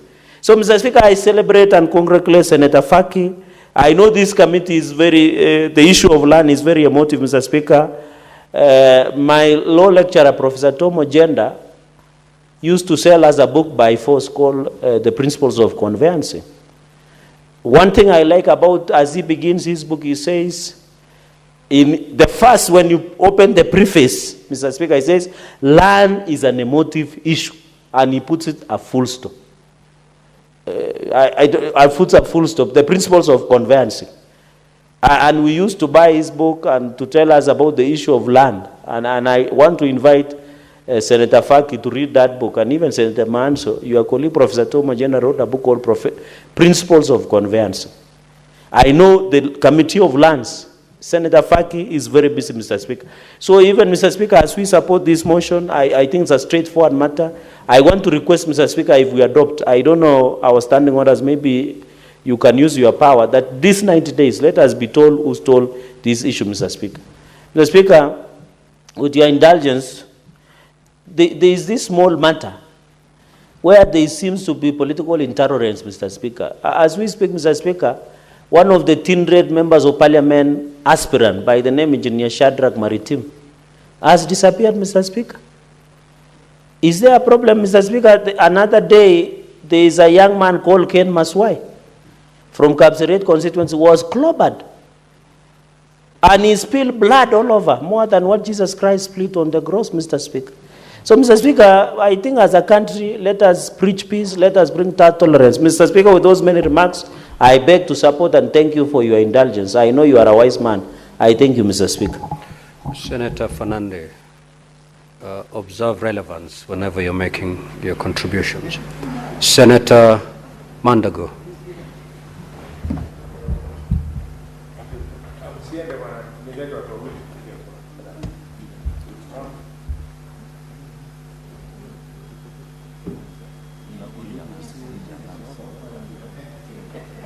Senator Manzo. Thank you, Mr. Speaker. As the senator for Eldoret familiarizes himself. Senator Mandago, you are out of order. You don't cross that way. Yes, Mr. Speaker, this is a very important matter.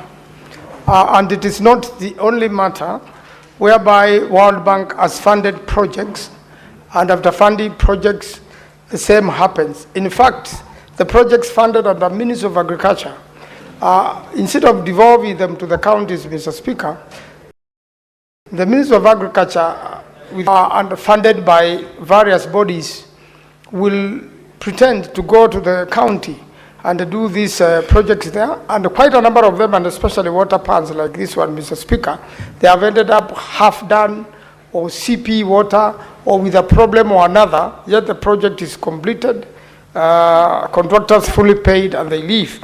I believe there must be a sense of responsibility, Mr. Speaker. If we want to give the people of Kenya water, then let's finish the project, Mr. Speaker. Many parts of the country are dry. And if we properly irrigated our country, or even supplied people with water, you first solve the problem of diseases by more than half. Because when there is sufficient clean water, then diseases disappear. Many diseases attack people for lack of water, for staying thirsty, and for lack of clean water. And therefore, having a dam of this magnitude in Busia County would go a long way, and this is a county which fairly rains well, will go a long way into helping very many people, into improving livelihoods of people. But unfortunately, this did not happen, Mr. Speaker. The dam was abandoned halfway. Ordinarily, it is very expensive, but we must look at our relationship with the organizations which are funding our projects. The moment contractors behave irresponsibly, then there is bound to be a problem. And even if they are World Bank funded, Mr. Speaker, as they get to the counties, then I believe the county has a very big aspect to do with water. Water is devolved. Land is to a good extent devolved. And also, Mr. Speaker, agriculture is devolved. And therefore, whichever ministry is dealing with this organization, Mr. Speaker, we must make sure there is delivery on ground, because the more we do not deliver, the more we abandon projects halfway, the more many people will not like to partner with us to do projects for the benefit of the people. And therefore, this is one case, Mr. Speaker, which ended up in a petition coming before the House, before the committee dealing with land. And it's a matter, Mr. Speaker, as the Senate, we should see its end. That after we make our recommendations here, Mr. Speaker, we want to see people prosecuted. Unfortunately, there has been a big fight as to whether it is EACC to prosecute or to investigate. And when these reports go to the DPP for approval of prosecution, then things start going around in circles. And because the DPP has power to prosecute or not to prosecute any individual in the country, then it has ended up discouraging a lot of people from even pursuing corruption cases. It is also true, Mr. Speaker, witnesses related to corruption cases died, disappeared, and a lot of people left afraid to testify. I had one case, Mr. Speaker, of whereby a witness who was halfway giving evidence on the National Land Commission disappeared from the premises of the National Land Commission and was found 2 days later dead in Gong Hills. This is about 2 years ago, during the Corona time, actually. And this was, and that matter ended there. No one was ever convicted. This was a key witness. Therefore, many people also fear. So as much as we give recommendation here for action to be taken, many people, Mr. Speaker, also fear now to go and confront people who are doing bad things into the country. And I think the witness protection program must become stronger in this country. And then also the DPP's office has to be very firm. Where there is sufficient evidence, there are no sacred cows. Let those people face the law, and in the minimum, let them do retribution. Let them return to the state what the state has lost. And I think if that offer was there, and somebody has a choice between prosecution or refunding part of the money, most probably they will refund the money other than face prosecution. A plea bargain of some sort, Mr. Speaker. And therefore, it is not enough for this House to vote and make recommendations, but it must also, be the end of it. The necessary investigative bodies to do their job, and the prosecuting body, the DPP's office, to do what is right and send these people to jail so that others may not play around with Kenyans, with the property of Kenyans.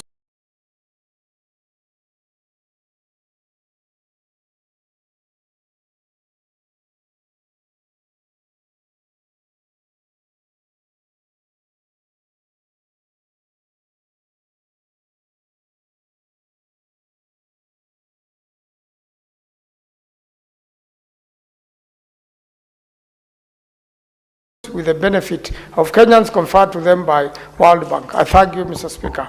Having moved the motion. My dashboard is clear.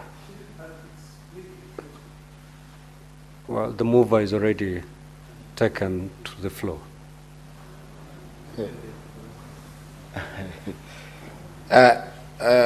Mheshimiwa Spika, Senator Olekina alikuwa amenidokezea kwamba angependa kuchangia hii hoja. Kindly give him an opportunity. Kwa hivyo naomba umpe fursa. Thank you. Proceed, Senator Olekina.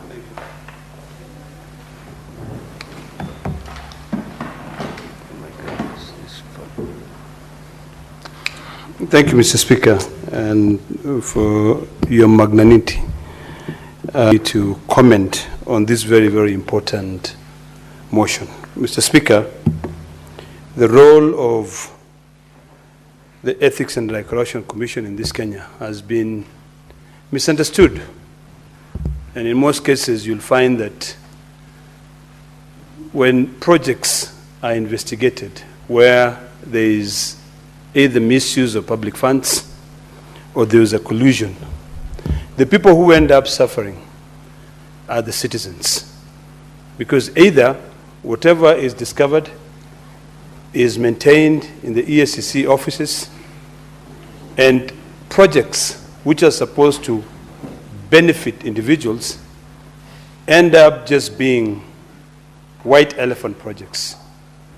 Mr. Speaker, as I comment on this petition by a citizen in terms of the misuse of World Bank funded projects, and you see what people don't understand is that anything given by the World Bank is a loan.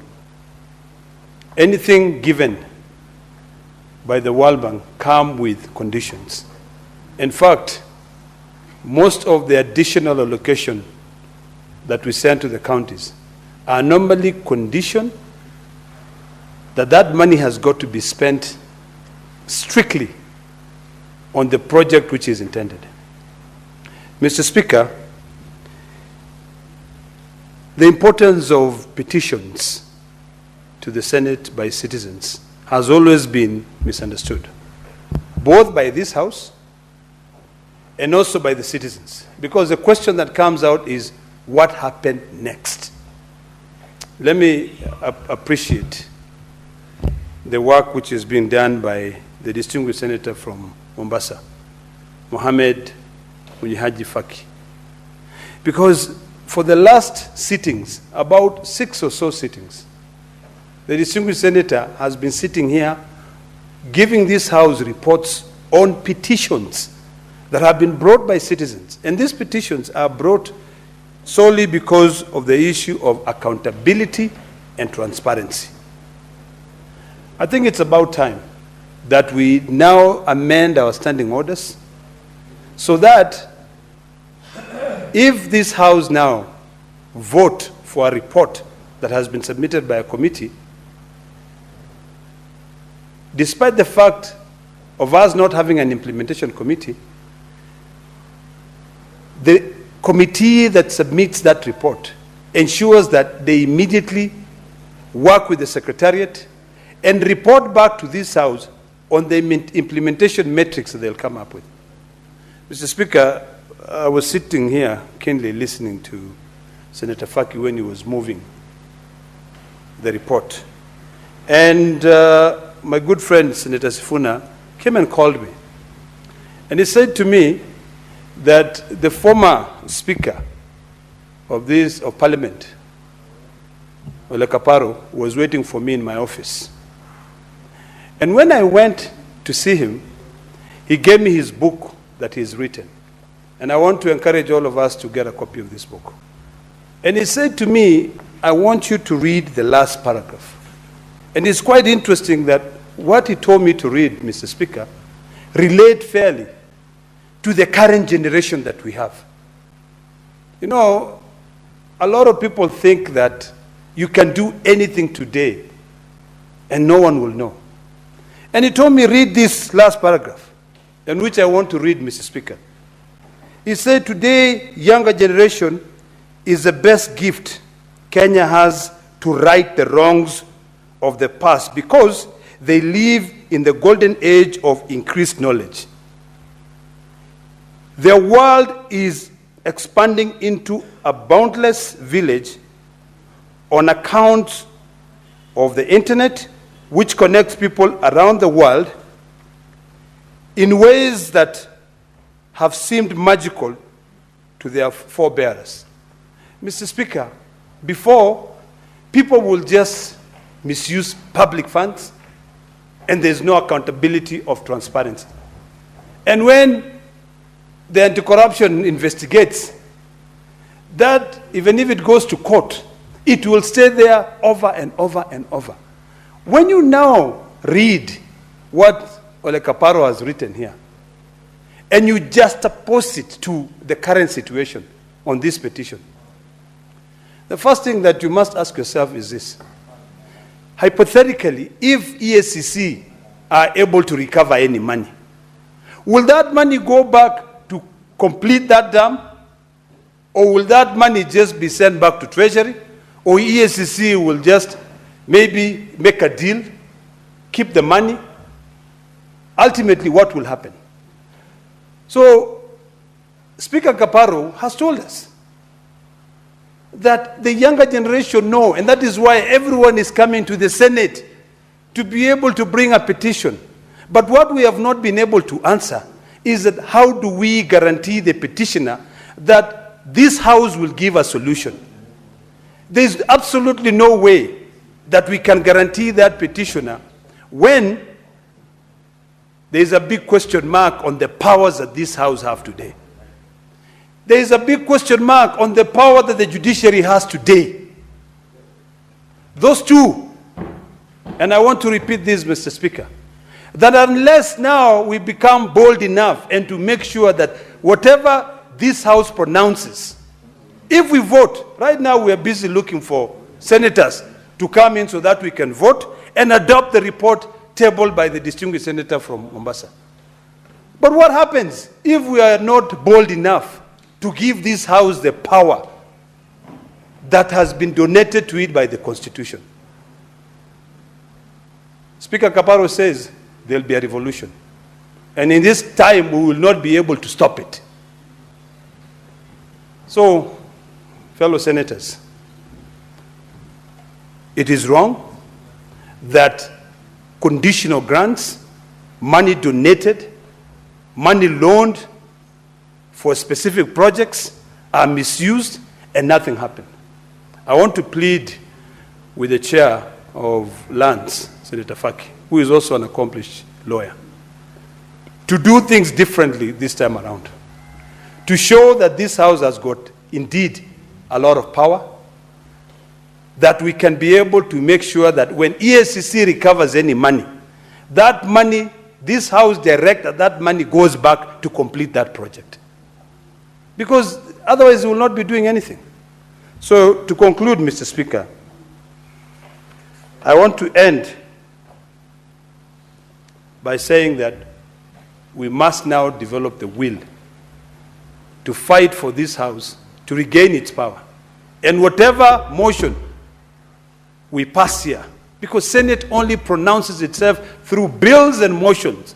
Whatever motion we pass in this House, it doesn't just become a piece of paper or literature, or it doesn't just become moot. It must come out with action and it must bite. So EACC, the ball is on your court.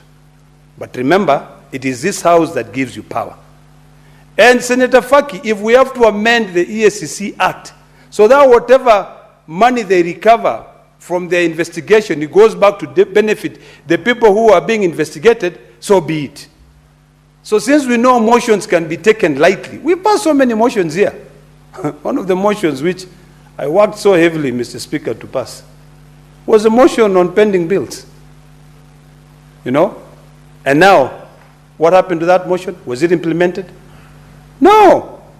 It now boils down to the fact that if I want it to be implemented, is for me to use my money, go to court, and get court orders to compel.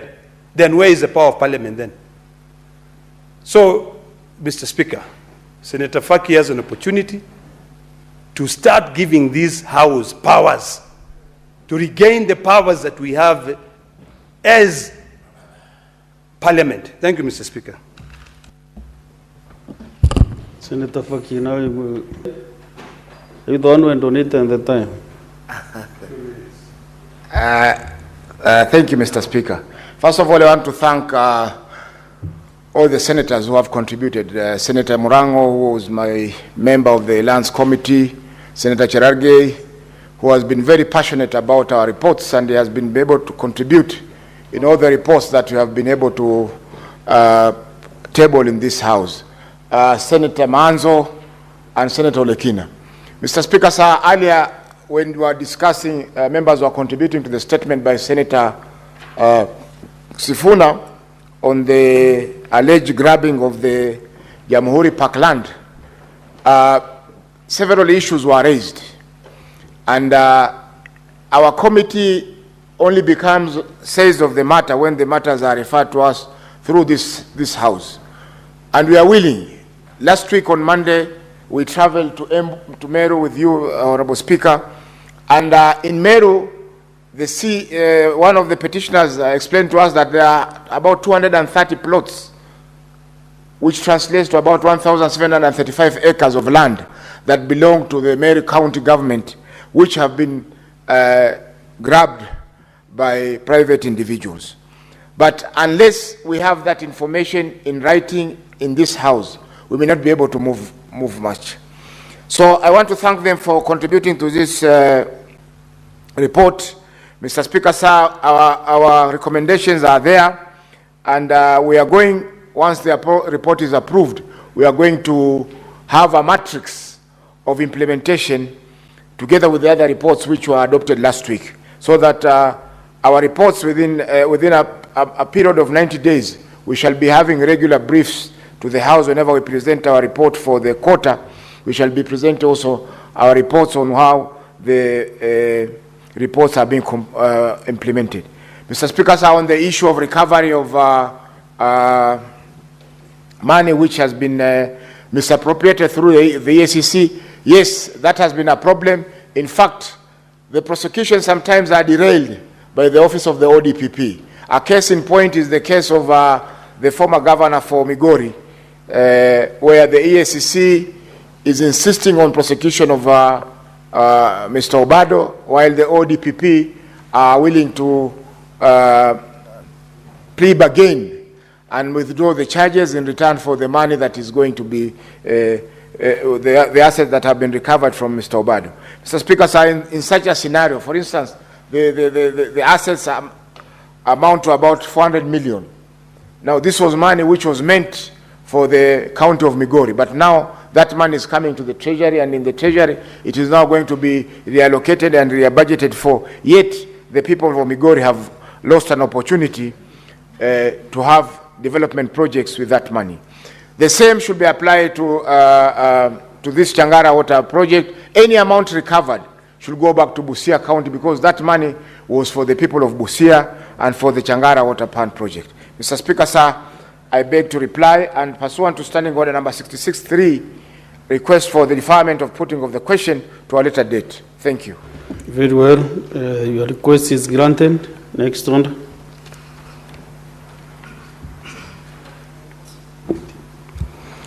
Order number 19, motion. Report of the Standing Committee on Land, Environment and Natural Resources on a petition to the Senate by Mr. Francis Wanaina Njuguna Mbogo concerning historical injustice and illegal alienation of LR number 7153-1, 7153-2, 7153-R, also known as LR number 12825 in Kiambu County. Chairperson, Standing Committee on Land, Environment and Natural Resources. Move the motion. Thank you, Mr. Speaker, sir. Mr. Speaker, sir, I move that the Senate do adopt the report of the Standing Committee on Land, Environment and Natural Resources on a petition to the Senate by Francis Wanaina Njuguna Mbogo concerning historical land injustices and illegal alienation of LR number 7153/1, 7153/2, 7153/R, also known as LR number 12825 in Kiambu County, laid on the table of the Senate on Tuesday, 7th of October 2025. Mr. Speaker, sir, this was a petition received from the family of Mbogo's family regarding those 3 parcels of land. Their prayers were that the Senate committee recommends to the National Land Commission to consider reinvestigating the claims of historical land injustices regarding these parcels of land to its logical conclusion. And number 2, that the committee recommends that immediate cessation of any forced evictions towards the petitioners. Mr. Speaker, sir, this matter, at the time we had the petition, had already been submitted to the National Land Commission, who have a mandate under the Constitution to investigate land and historical injustices. Mr. Speaker, sir, there are also several matters which were pending before the High Court in Kiambu and Nairobi, and therefore our hands are a bit tied. So we have recommended, Mr. Speaker, sir, that the National Land Commission do proceed and conclude the investigations on this land, or no before the 30th of December 2025, that there be no further evictions of the Mbogo family from the lands that are mentioned in this petition. These are parcels number LR number 7153/1, 7153/2, 7153/R, also known as LR number 12825 in Kiambu County. And Mr. Speaker, sir, I beg to move and ask Senator Issa Juma Boy of Kwale County to second this report. Thank you. Senator Issa Boy. Thank you, Mr. Speaker, sir. I second. Thank you.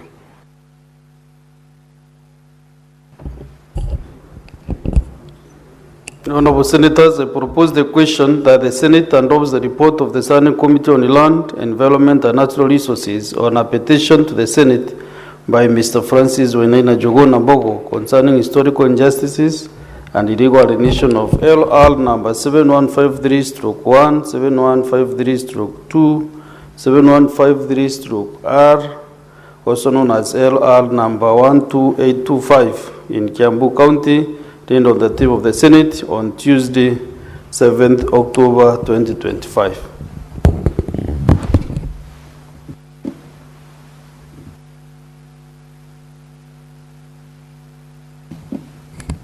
I want to give an opportunity for senators to contribute to the motion and give their comments.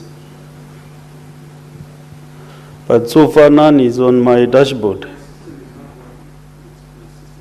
Okay. Senator Olekina.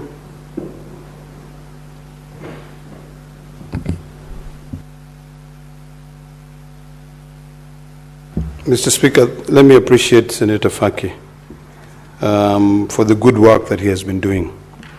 In fact, when people are what these senators are doing here, Mr. Speaker, this petition is important, and I'm happy that the Lands Committee has given recommendations. And sometimes it is very difficult for the Senate to be able to give recommendations on matters that come to this House, and there are so many other legal issues surrounding it. Having so many cases in court relating to the same land is something which makes it very difficult for the Senate to give recommendation that will be rewarding to the petitioners. I want to urge the petitioners to read carefully the findings of the Senate on this matter. They can utilize the findings of these cases to build up their case. But meanwhile, that subdivision of that piece of land in a cooperative has to be done in the right way. So I want to urge the gentleman from Kiambu County to engage thoroughly NLC, the National Land Commission, which I know currently there are a few commissioners who are being vetted, and I hope that the President will move expeditiously and appoint new commissioners. I believe there are about 3 And also, it is very interesting, Mr. Speaker, because sometimes when we have commissioners and their term comes to an end, or the changes, but when we have big deals, particularly surrounding the SGR, you'll find that some commissioners will decide to go to court and challenge their removal. How do you challenge being removed when you have been appointed? How do you challenge? You just let go. This is what is delaying. And I'm pretty sure there are so many cases in the NLC that cannot be concluded because the commission, as it is fighting on its own. Others have gone to court to challenge their removal or the changes. So maybe what you can do, Mr. President, is to proceed and appoint 3 of them, while the rest who have gone to court, you wait until court makes a decision. But ultimately, the people who end up suffering are citizens. Because when you're put somewhere, you're not just put there so that you can be able to go there and benefit or line your pocket. Why would you fight the appointing authority? If you are given an opportunity to serve, serve. If you are told go home, go home. Unless it's the citizens who have elected you. When the citizens elect you, there is a time frame. 5 years, if they are not happy with your job, they take you home. But any appointed position, you can be changed at any given time. So, Mr. Speaker, I urge the petitioner to read the findings of the Senate carefully and proceed to the NLC and start working with them so that they can get what is rightfully theirs. Thank you, Mr. Speaker. I now call upon the mover to reply.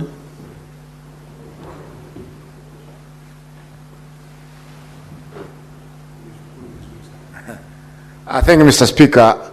This is a matter which squarely falls under the mandate of the National Land Commission. We are aware that the Commission's terms of office is about to expire.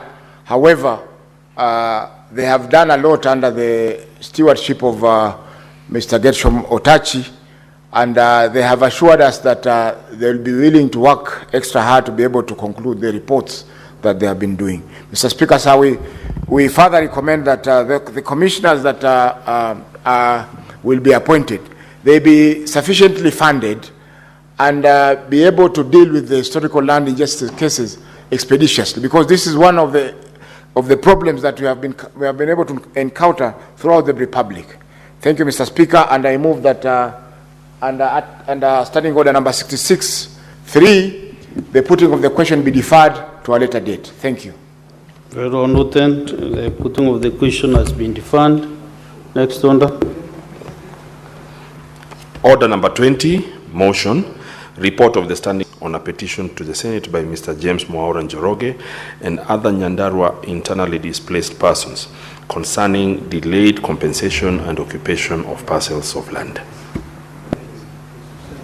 Chairperson, Standing Committee on Land, Environment and Natural Resources. Thank you, Mr. Speaker, sir.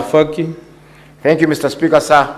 Mr. Speaker, sir, I beg to move that the Senate adopts a report of the Standing Committee on Land, Environment and Natural Resources on a petition to the Senate by Mr. James Mwaura Njoroge and other Nyandarua internally displaced persons, IDPs, concerning the delayed compensation and occupation of parcels of land laid on the table of the Senate on Tuesday, 7th of October, 2025. Mr. Speaker, sir, this is a petition by the IDPs, the people who are displaced by the internal clashes during the period 2007, after the general election of 2007. Mr. Speaker, sir, we visited the petitioners in Nyandarua, deep inside Nyandarua, and it was bordering Laikipia County, and we saw the plight of the IDPs, Mr. Speaker, sir. They were living in very harsh conditions. There were no sanitation facilities. There was no water in the place. There were no schools nearby where they could take their children. And they have been there, Mr. Speaker, sir, for a long time. Mr. Speaker, sir, land had been purchased. And in fact, this morning when the CS, Internal Security here, came to the chamber, Senator Murkomen, he alluded to the fact that land was bought for the IDPs. However, the land has not been subdivided and allocated to these IDPs. Mr. Speaker, sir, the situation we found on that visit was very traumatizing, and we have recommended that immediately this report is adopted, the Ministry of Lands should be able to avail funds for the demarcation of the land that was acquired for this purpose. Land was already acquired in fact, the IDPs were living on a piece of land which was acquired specifically for resettlement of the IDPs. So there's no problem, there's no issue that there's no land. The land is there. It's just a matter of demarcation and allocation of the plots to the people who are on that parcel of land. The other issue we have recommended, Mr. Speaker, is that all the IDPs now, it's time that this issue it's now about 18 years since the general election that brought those chaos, and therefore it is time for all the camps now to be closed and everybody be allocated land to be able to move on with their lives. Mr. Speaker, sir, we have also recommended that the county government of Laikipia, where these people are situated, should provide sanitation facilities and water to these people, because they are living in prehistoric times where they have to go many distances to find water and be able to use for their daily activities. Mr. Speaker, sir, I move that this report, the House adopts this report, and I invite my able member, Senator Murango, to second this report. Thank you. Senator Murango.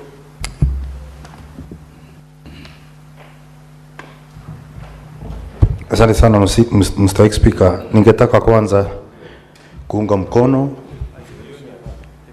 ombi ambalo lilikuwa limeletwa kutoka Nyandarua, na pia niweze kusema ya kwamba pia nimpe hongera mwenyekiti wa kamati ya shamba na mali asili, kwa sababu mambo ya kuangalia mambo ya mashamba ni jambo ambalo si jambo ambalo unaweza fanya kama umekaa katika bunge la seneti, na kwa hivyo lazima tuwafuate wale ambao wameathirika ili tuweze kuwaelewa na kutafuta jawabu ya kero ambazo wako nazo. Mr. Speaker, utampata ya kwamba wale IDPs wanakaa katika mazingira mabaya sana. Hakuna vyoo, hamna maji. Unapata hata shule kwingine haziko, ambao magonjwa inawapata kila uchao. Kwa hivyo ni vizuri waweze kuangaliwa, na ningeambia wizara ya shamba kwamba waache kuzembea, kwa sababu shamba liko, watu bado wanahangaika. Ni vizuri kila mtu apewe mahali pake aweze kukaa kulea watoto.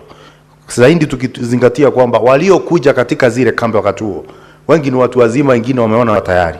Kwa hivyo ni vizuri waharakishe ili tuwapatie afueni wale ambao wanaathirika kwa yale mazingira ambayo ni mabaya. Sasa sana Mr. Speaker, naunga mkono.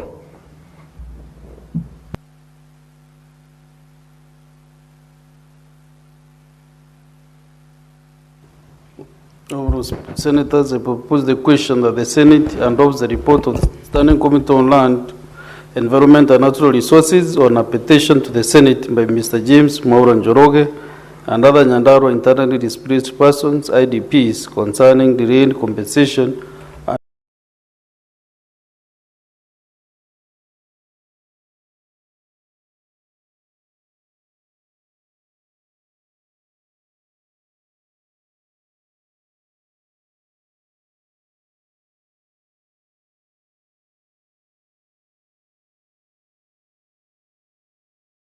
and occupation. 18 good years from 2007. Kids are now graduating from high school, yet your parents are still living as IDPs. That child will soon be getting an ID card. Where will that child write in the ID card as if it's a home? Will they say it's IDP? I live in an internally displaced camp full of people. Who is your chief? Which chief will you go to be able to give you recommendation for you to get an ID? Where will you say you come from? Will you say you come from Nyandarua? or Laikipia County. Mr. Speaker, some of these things are things which the government should be asking itself. Tough questions. If you are taking 18 years, I'm sure within the 18 years, a lot of those IDPs have died. Some of them are still wallowing in poverty. Some of them are still struggling to be able to find an identity because their dignity was taken away from them. Mr. Speaker, there are certain things that we shouldn't be talking about in this day and age. You take 18 years to be able to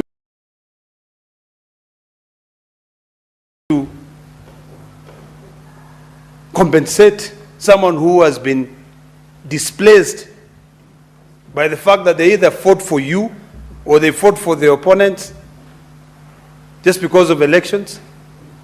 Mr. Speaker, it is quite sad. This is the same thing that I'm saying, that Senator Faki, this thing cannot end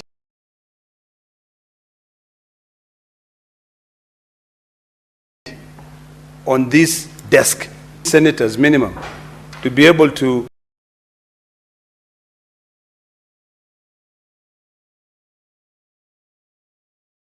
adopt that report. This requires action.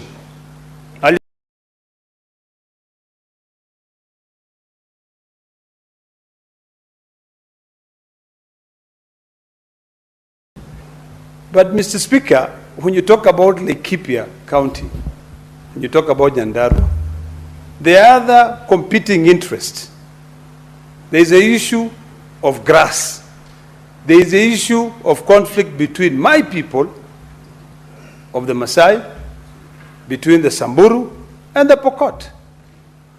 Could that be the issue why these people are not settled, why they have not been compensated? The last I checked from my geography, Kenya is quite large. If these people cannot be settled there because maybe the original inhabitants of that land have not been settled there, we are just pastoralists moving from one place to another. Why not go and create new modern cities? Move the people from there.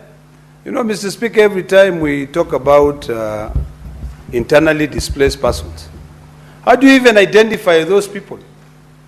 Other people who might just be in that camp and consider themselves as IDPs because it is 18 years. There's no way you're going to say, I know the Senate committee visited that place, but I want to challenge the committee as well. There's no way you can actually say that everyone who is living there now was as a result of the post-election violence of 2007. So we need to be realistic and say, what do we do? I compare the issue of compensation with the issue of whenever land is forcefully acquired by the government, or the issue of where leaves. You know, even those people who don't qualify end up joining the queue. Mr. Speaker, 5 years ago, if you drove from Maimahiu to Naivasha, the land there was virtually empty. You'd probably count 1, 2, 3, or 4 houses. But that land was acquired by the government, and Kenyans who are internally displaced by the war in 2007, some of them were placed there. And now when you go there, you will think it's a city that existed for over 20 years. So, Mr. Speaker, as I conclude my remarks on this matter, I think it is important that when the implementation metrics will be developed, one of the things that should not be left out is a process to conduct accurate profiling of all the IDPs, so that we just don't blame everyone, yet many people have already been settled, but they are interested in going to Laikipia because there's a lot of land which is free. Mr. Speaker, also with the implementation metrics, it is important to ensure that we talk to each other so that we can address the problems that have caused us, or that have caused some of our brothers and sisters to be internally displaced in a country called Kenya. If we don't talk to each other, 2027 is coming. What will happen if we go haywire and other people are displaced? We will not have solved the 2007, we will now try to deal with the 2027. So it's imperative that we talk to each other, we encourage people living together. So that must also be part and parcel of your implementation metrics, Mr. Chairman of the committee. Mr. Speaker, it is also important and very important that the security of the area. And I say this, having been in that area and understanding the politics surrounding Laikipia and Nyandarua County. The land which is occupied by Kenyans is literally an eighth of the total land which is available in Laikipia County. Most of the land there is occupied by foreigners who have got more than 100,000 acres of land. So when I heard Senator Faki saying that the land is there, it's just that it has not been subdivided for these people to be compensated. I said, yeah, my friend, there's something you are missing out there. There is more than meet the eye on that land which is available there. There are people who are sitting pretty in London, in the Netherlands, with a title deed of more than 100,000 acres of land in Laikipia County. So, Mr. Speaker, I support this motion. And once again, I commend the distinguished senator from Mombasa for actually having given this Senate work. Because if it is not for his reports, if you look at the order paper, Mr. Speaker, we have about 8 bills which are supposed to be passed. But look around. You know, on this side of the House, we have 3 senators. The other side, we have few senators. And Mr. Speaker, I think we can only be taken seriously if we take our job seriously. Thank you. I now call upon the mover to reply.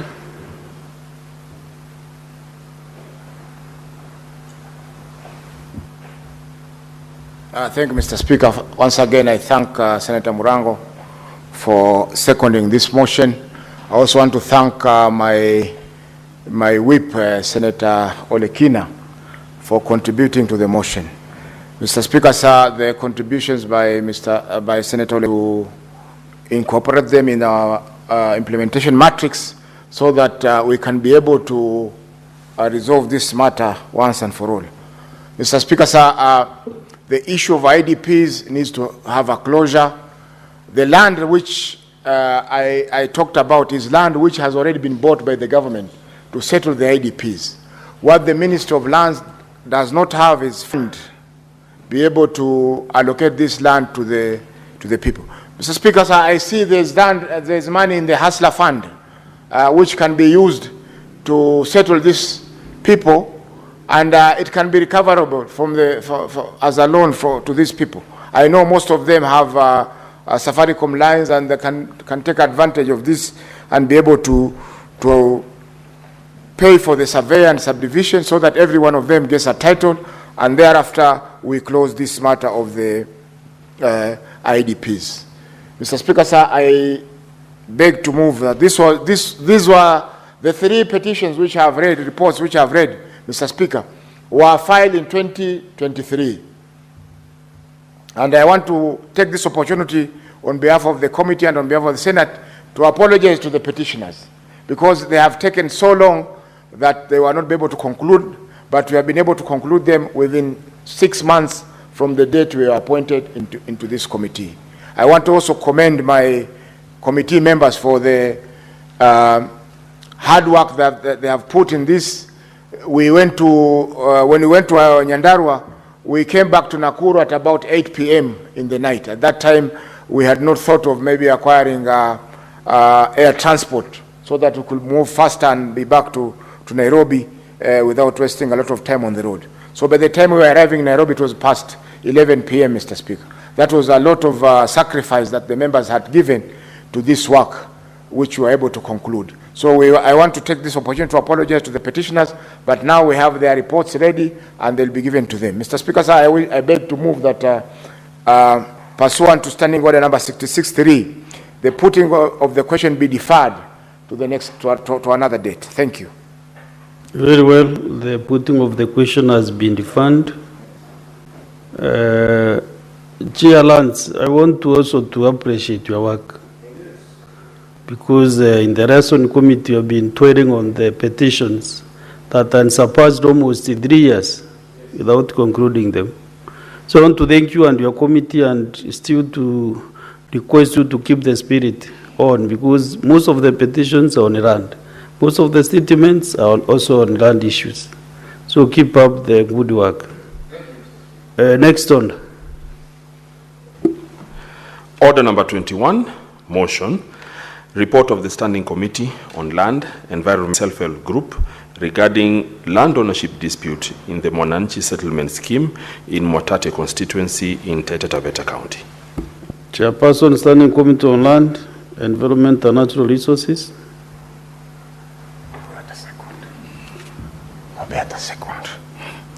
Thank you, Mr. Speaker, sir. Mr. Speaker, sir, I beg to move that the Senate adopts the report of the Standing Committee on Land, Environment and Natural Resources on a petition to the Senate by Mwananchi Self-Help Group regarding the land ownership dispute of Mwananchi Settlement Scheme in Mwatate constituency in Taita Taveta County, laid on the table of the Senate on Tuesday, 7th of October, 2025.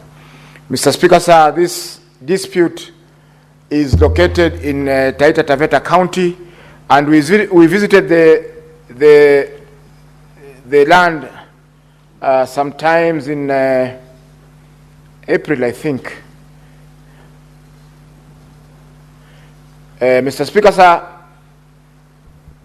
this petition was brought to this House on the 18th of February, and it was read by the Speaker on the same date. Mr. Speaker, sir, this land was acquired by the government, and they came up with the Mwananchi Settlement Scheme in Mwatate constituency of Taita Taveta County. However, Mr. Speaker, sir, the original owner of the land, that is Mwananchi Development Company, Mwananchi Ranching Company, filed a case in the High Court at Voi, where they complained that their land had been sold fraudulently to the government through the settlement fund trustees. And as a result, the High Court gave a judgment that all the titles which had been issued through the settlement scheme be cancelled and the people be evicted. A total of 1,322 people had been allocated land in that area. The total acreage of the land is 9,070 hectares, and most of the people, Mr. Speaker, sir, had already settled. Some were doing mining, some were doing farming, and so on and so forth. So we visited the land and we had representations from the petitioners and the community, and thereafter we did our investigations. However, in the course of the investigations, the Attorney General also applied on behalf of the Settlement Fund trustees and the Minister of Lands to be allowed to appeal the decision of the High Court. And they were granted leave to appeal, and now the appeal is pending before the Court of Appeal in Mombasa. So, Mr. Speaker, sir, our report, in view of the fact that the matter is also pending before the High Court, we have been able to make some recommendations which, if implemented, will be able to take care of the concerns that the petitioners had over this issue. That the committee intervenes, and the prayers that they sought were the committee intervenes and investigates the matter with a view to ensure that the area residents are adequately compensated. So there's an ongoing matter in the Court of Appeal. This is an application which was filed on 20th of June 2025 by the Attorney General on behalf of the Minister of Lands and the residents, and the matter now is pending before the Court of Appeal.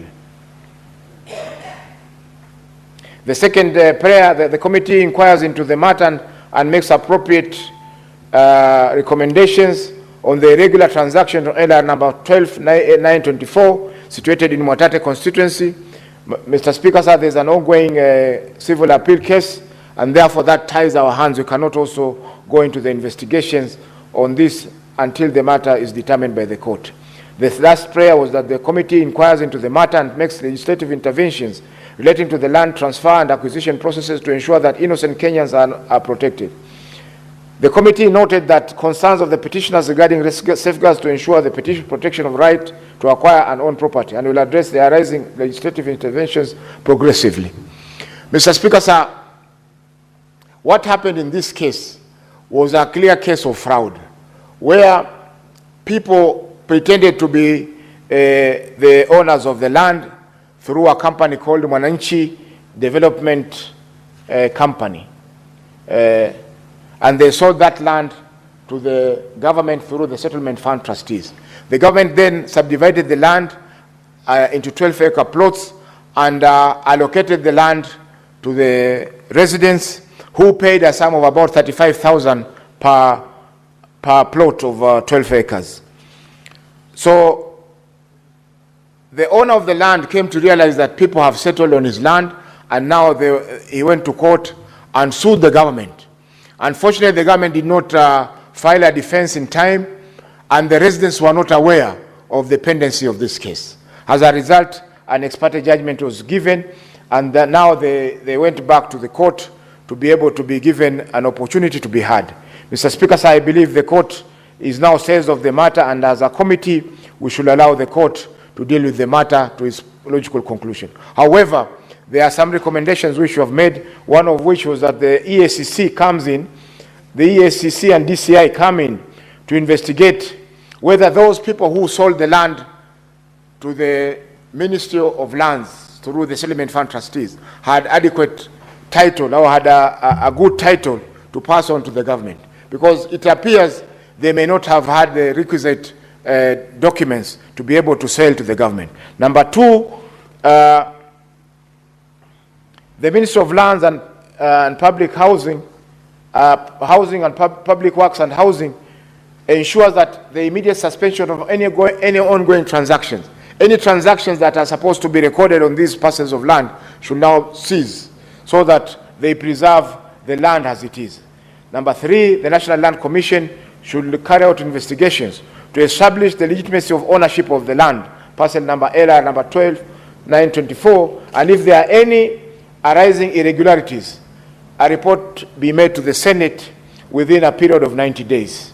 Mr. Speaker, sir, I move that the Senate adopts this report, and I'll invite my brother, Senator Murango, to second this report. Thank you, Mr. Speaker, sir. Senator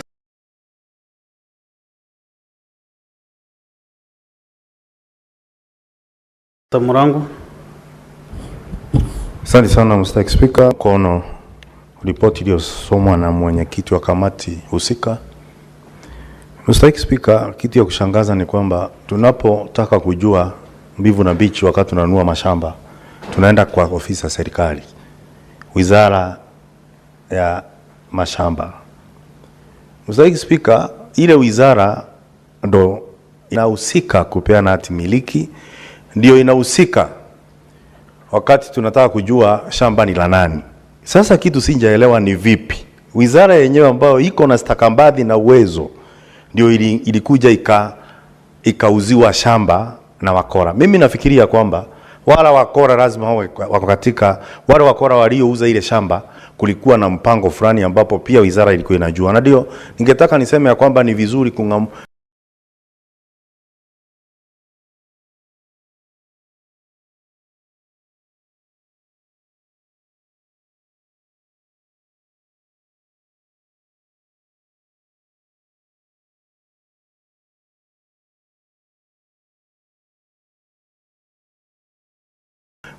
mbichi na mbivu ijulikane ilinunuliwa namna gani wakati huo. Tuesday 7th October 2025.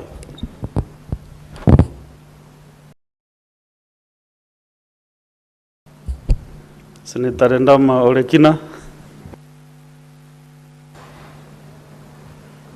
Mr. Speaker, let me just briefly do my job and congratulate the good senator for Mombasa yet again for being out there to support these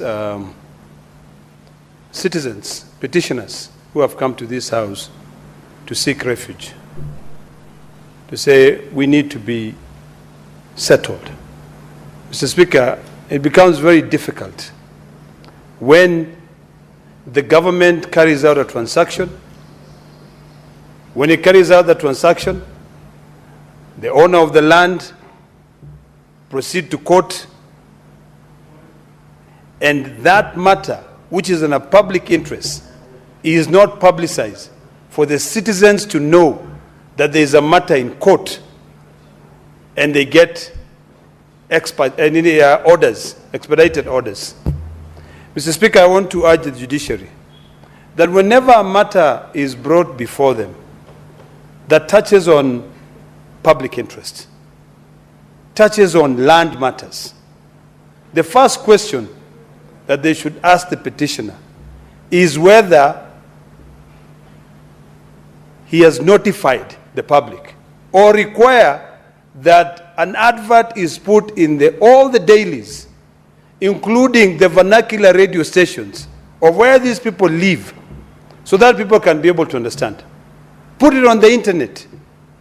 This business of running to court and getting expedited orders or expertise orders should be something of the past.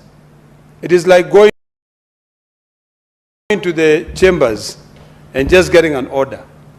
Yet land is something that affects people. Mr. Speaker, when you talk about Taita Taveta, it's yet another county where a few individuals own huge chunks of land, while the real owners of that land, the Kenyans on that place, are landless. Mr. Speaker, there'll come a time when they too, the billionaires and those who own thousands and thousands of acres of land, will leave that land behind.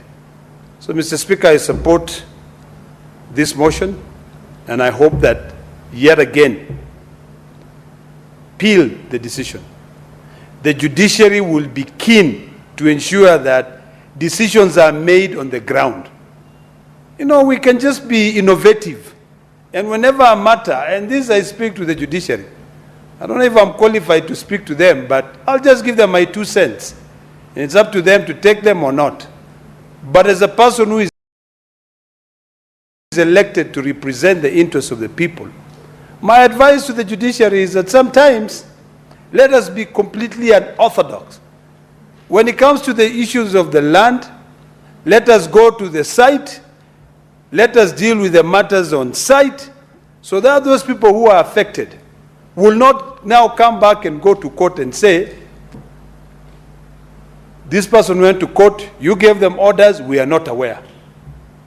It is also important, Mr. Speaker, and this is something that all of us must now think about. If a matter is already in court, and we know very well that we cannot deal with it here in Parliament because of the Constitution, the Secretariat must advise the citizens who come here to file petitions, yet matters are in court. Or we use our legal department in Parliament to do a quick scan of all matters that are in court, to write to the judiciary and find out whether the matter is currently active in court. And if it is active in court, advise the petitioners on the steps to take. Because we are here to listen to everyone. And we are going to make sure that we listen to everyone, we give them an opportunity. So I thank the Lands Committee for the work that they have done. I wish all committees would expedite all the petitions. You know, I had the Speaker saying that in the Liaison Committee they are struggling with the petitions. It's the same thing with statements. I believe each committee is handling about 100+ statements. When will we ever give justice? When will we ever be able to read those statements, interrogate, carry out investigation, and come up with conclusive decisions? So the other committees, I want to urge you to also move expeditiously. I'd rather I spend the whole day here, sit, even if I'll sit alone, and comment on those reports. Because at least it will show that we are doing our job. Because where are you now? I mean, this is where you're supposed to be. Thank you, Mr. Speaker. I now call upon the mover to reply.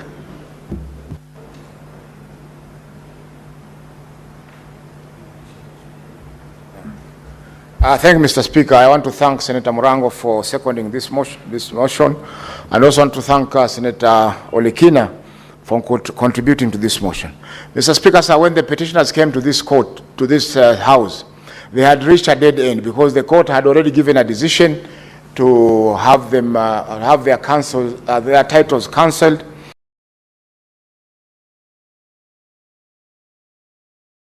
And the government, through the Attorney General, were a bit reluctant to pursue an application in the Court of Appeal to be able to set aside the judgment which had been issued. And I believe that is because of their lethargy on their part, because they must have been given an opportunity to defend, but they never filed their defense in time. So, Mr. Speaker, as a result of the petition coming to this House, we were able to pressurize the Office of the Attorney General through the Minister of Lands to be able to take up the matter and apply for appeal and appeal the matter in the Court of Appeal.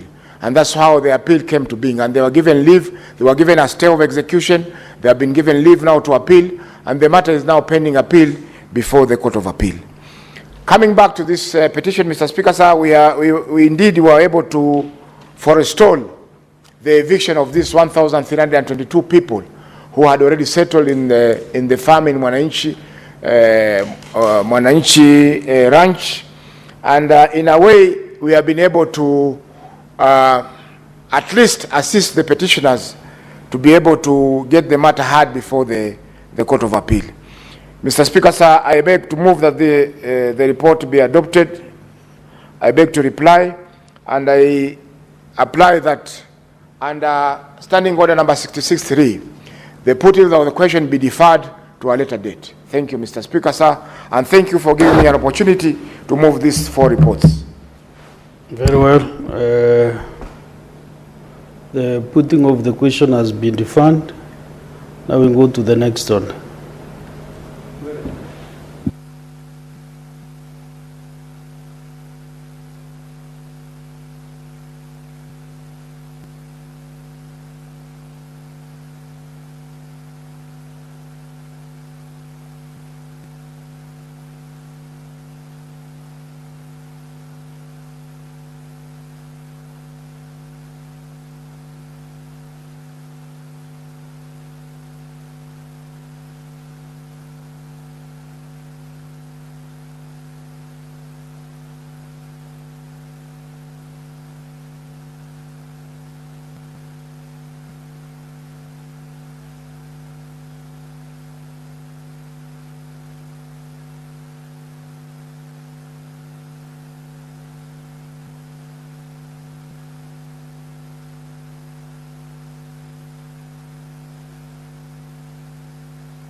Yes, Senator Morango.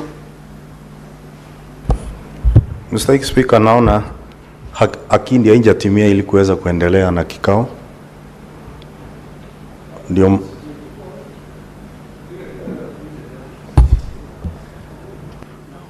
Senator Morango, just hold your horses.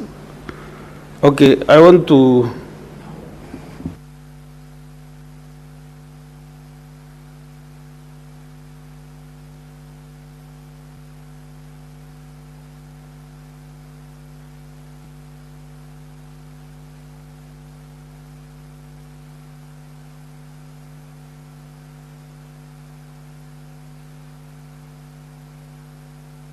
Okay, clerk, do you have the column? Can you confirm? We don't have. So Sanjay Tata, I'm ringing the column bell for 10 minutes or 5 minutes.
Sergeant Adams, ring the bell again for another 5 minutes. Quorum bell.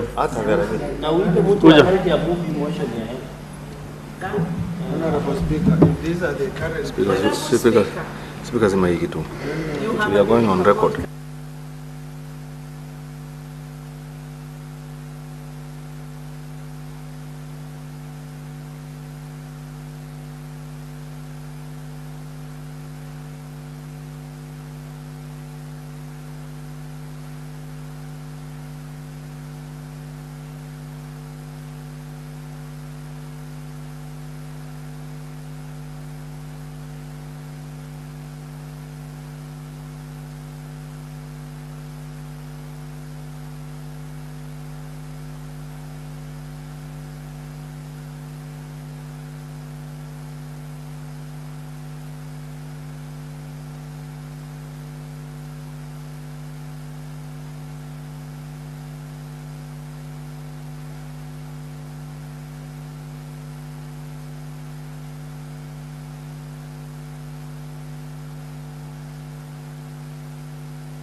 Clerk, can you confirm the quorum? Can you? It's not here. Okay.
You can proceed now. We have quorum, it's confirmed.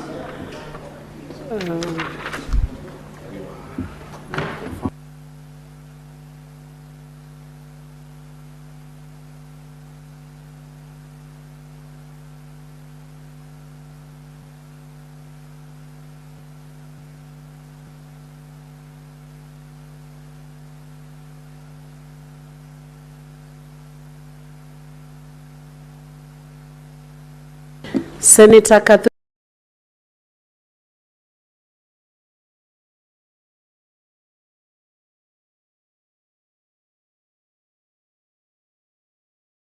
Murungi, can you please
I've already confirmed that. I confirmed already.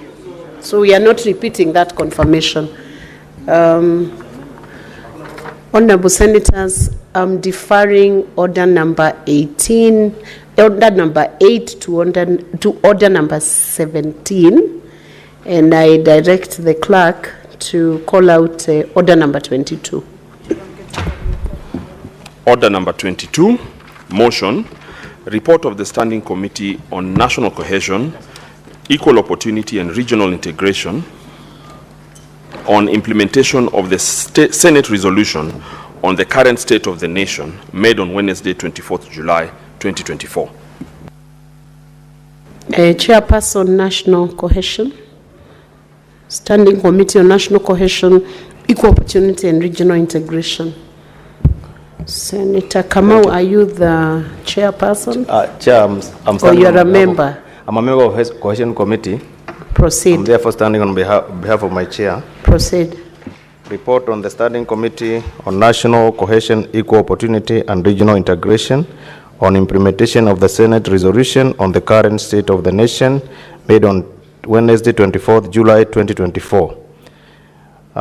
That the Senate adopts the report of the Standing Committee on National Cohesion, Equal Opportunity and Regional Integration on implementation of the Senate resolution on the current state of the nation made on 24th July 2024, laid on the table of the Senate on Tuesday 3rd June 2025.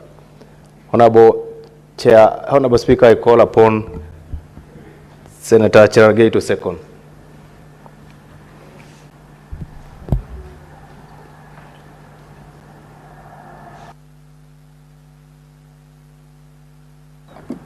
Senator Kamau, can you please approach the chair?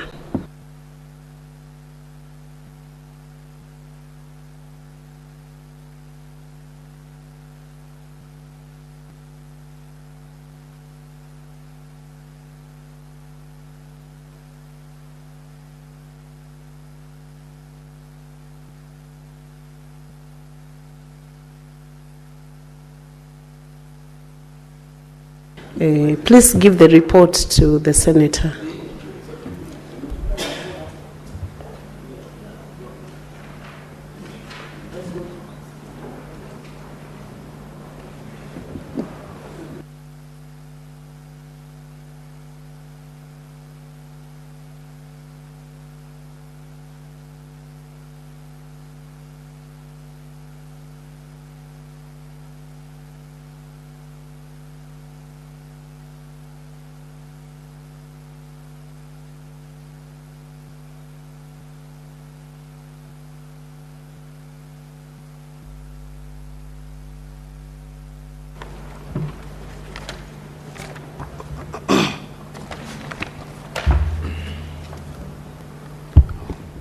Honorable Speaker, that the Senate adopts the report on the Standing Committee of the current state of the nation made on Wednesday, 24th July 2024, laid on the table of the Senate on Tuesday, 3rd June 2025.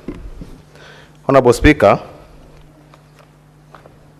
a sitting of the Senate held on Wednesday, 24th July 2024, the Senate adopted a resolution of the current state of the nation, part of which directed the Standing Committee on the National Cohesion, Equal Opportunity and Regional Integration, 1, 2, engage the Public Service Commission on the National Cohesion and Integration Commission on audit of the state of employment of the public service, including county government, and propose strategies to adhere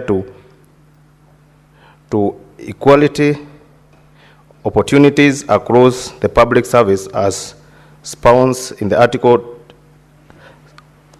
232 of the Constitution of the Values and Principle of Public Service. Number 2, engage the Public Procurement Regulatory Authority to audit compliance with Section 53(6) of the Public Procurement and Asset Disposal by all public procurement entities with a view of establishing roadmap to ensure compliance of the said provision of the Act. Honorable Speaker, the committee embarked on the assignment hereupon invited, held a deliberation with the governors and key officials of the 47 counties government under the following thematic areas. Madam Speaker, thematic area 1, a demographic compensation of employments of the county government in terms of gender, person with disability, age, and ethnicity. Thematic area 2, the demographic composition of the county executive committee members of the chief officers in terms of gender, person with disability, age, and ethnicity. C, thematic area 3, any recruitment conducted by the county in the last 3 years, outturning position that have been filled and criteria applied in the selection of candidates. Thematic 4, the status of compliance by the county with Section 53(6) of the Public Procurement and Asset Disposal Act, Cap 412C. Thematic area 5, affirmative action measures being implemented by the county in the promotion of women, youth, person with disability, in recruitment and leadership. Thematic area 6, the audit of assessment that was undertaken in the last 3 years to ascertain the level of inclusivity in the recruitment process. Madam Speaker, the committee also invited and held deliberations with the Public Procurement Regulatory Authority regarding compliance by public entities with Section 53(6) of the Public Procurement and Asset Disposal Act, with a view of establishing a roadmap to ensure compliance with the said provision of the Act.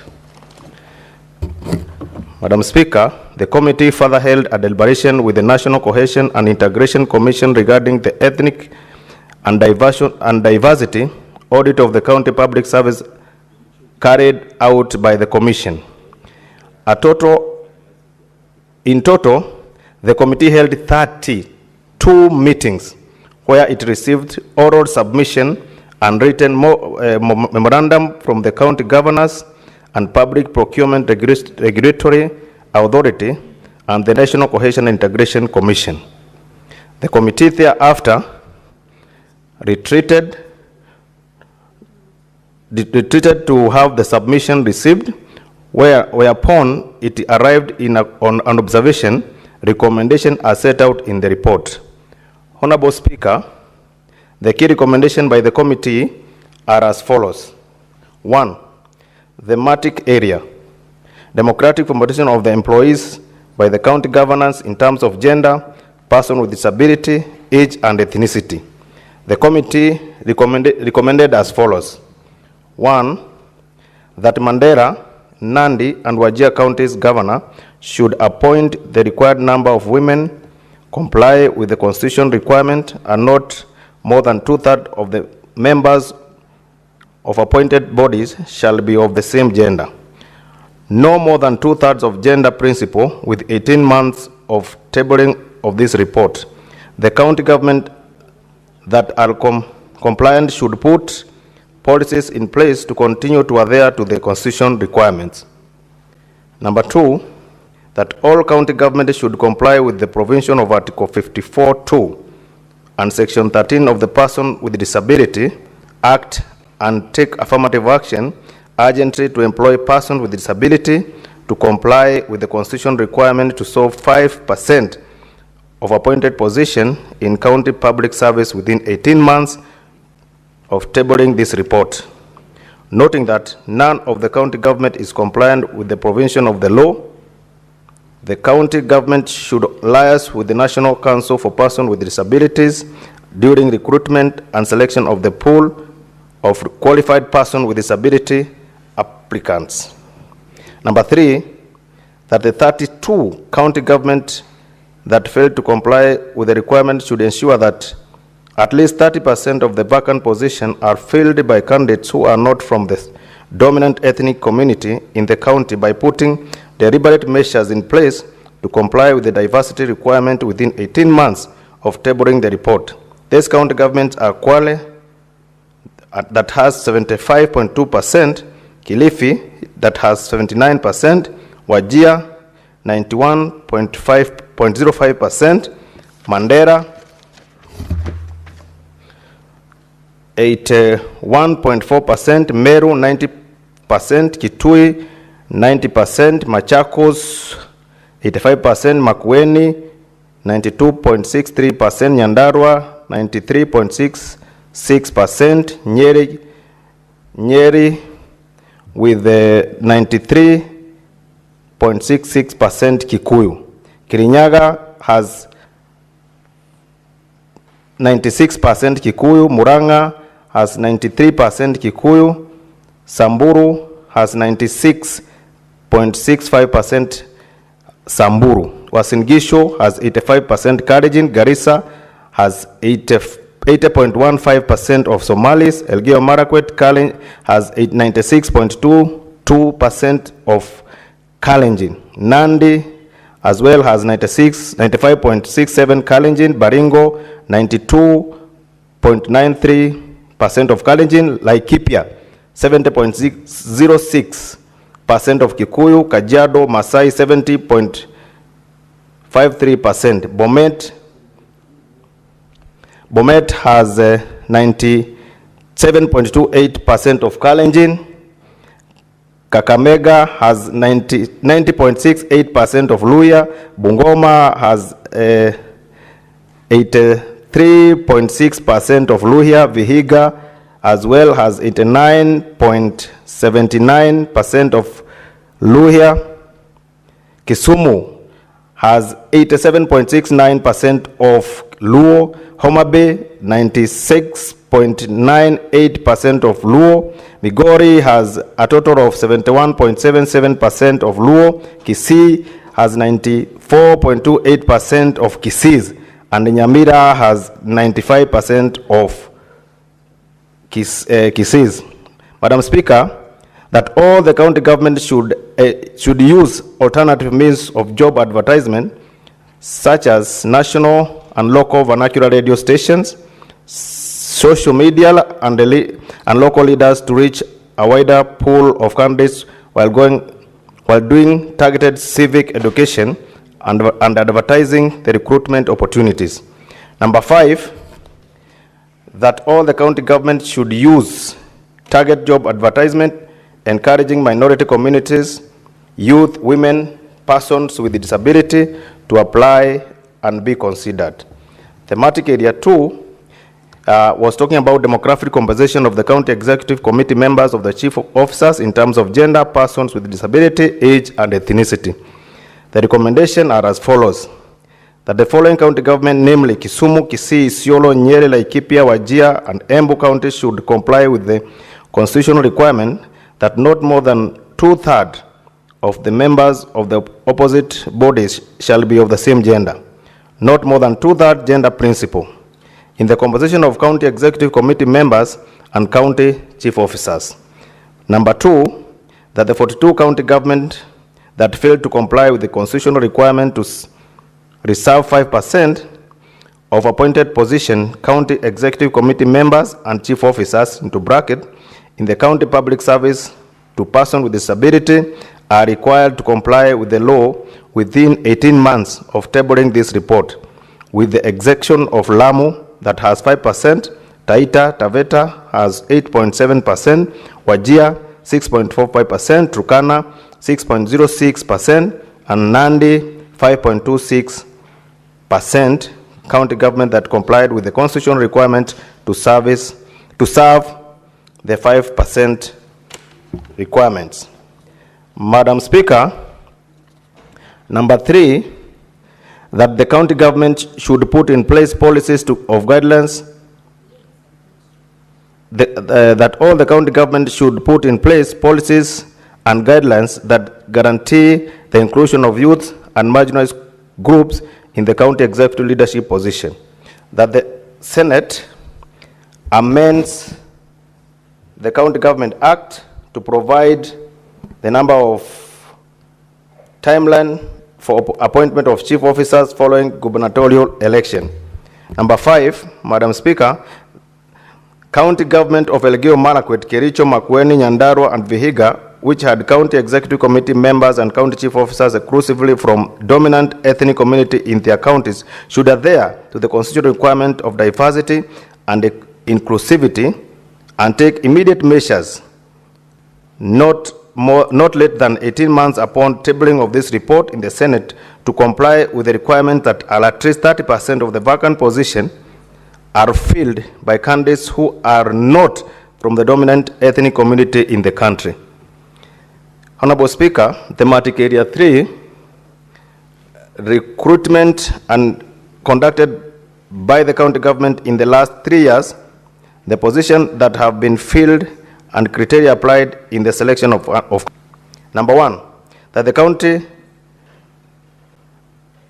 that all county governments should strictly adhere to the existing legal frameworks, including the National Cohesion and Integration Act and the County Government Act, to ensure compliance with the law in the recruitment of public service management. Additionally, County Public Service Board must comply with Section 66, 67, and 68 of the County Government Act, which outline consideration and appointment of the requirement for wide application of advertisement, position, and proper maintenance of recruitment records.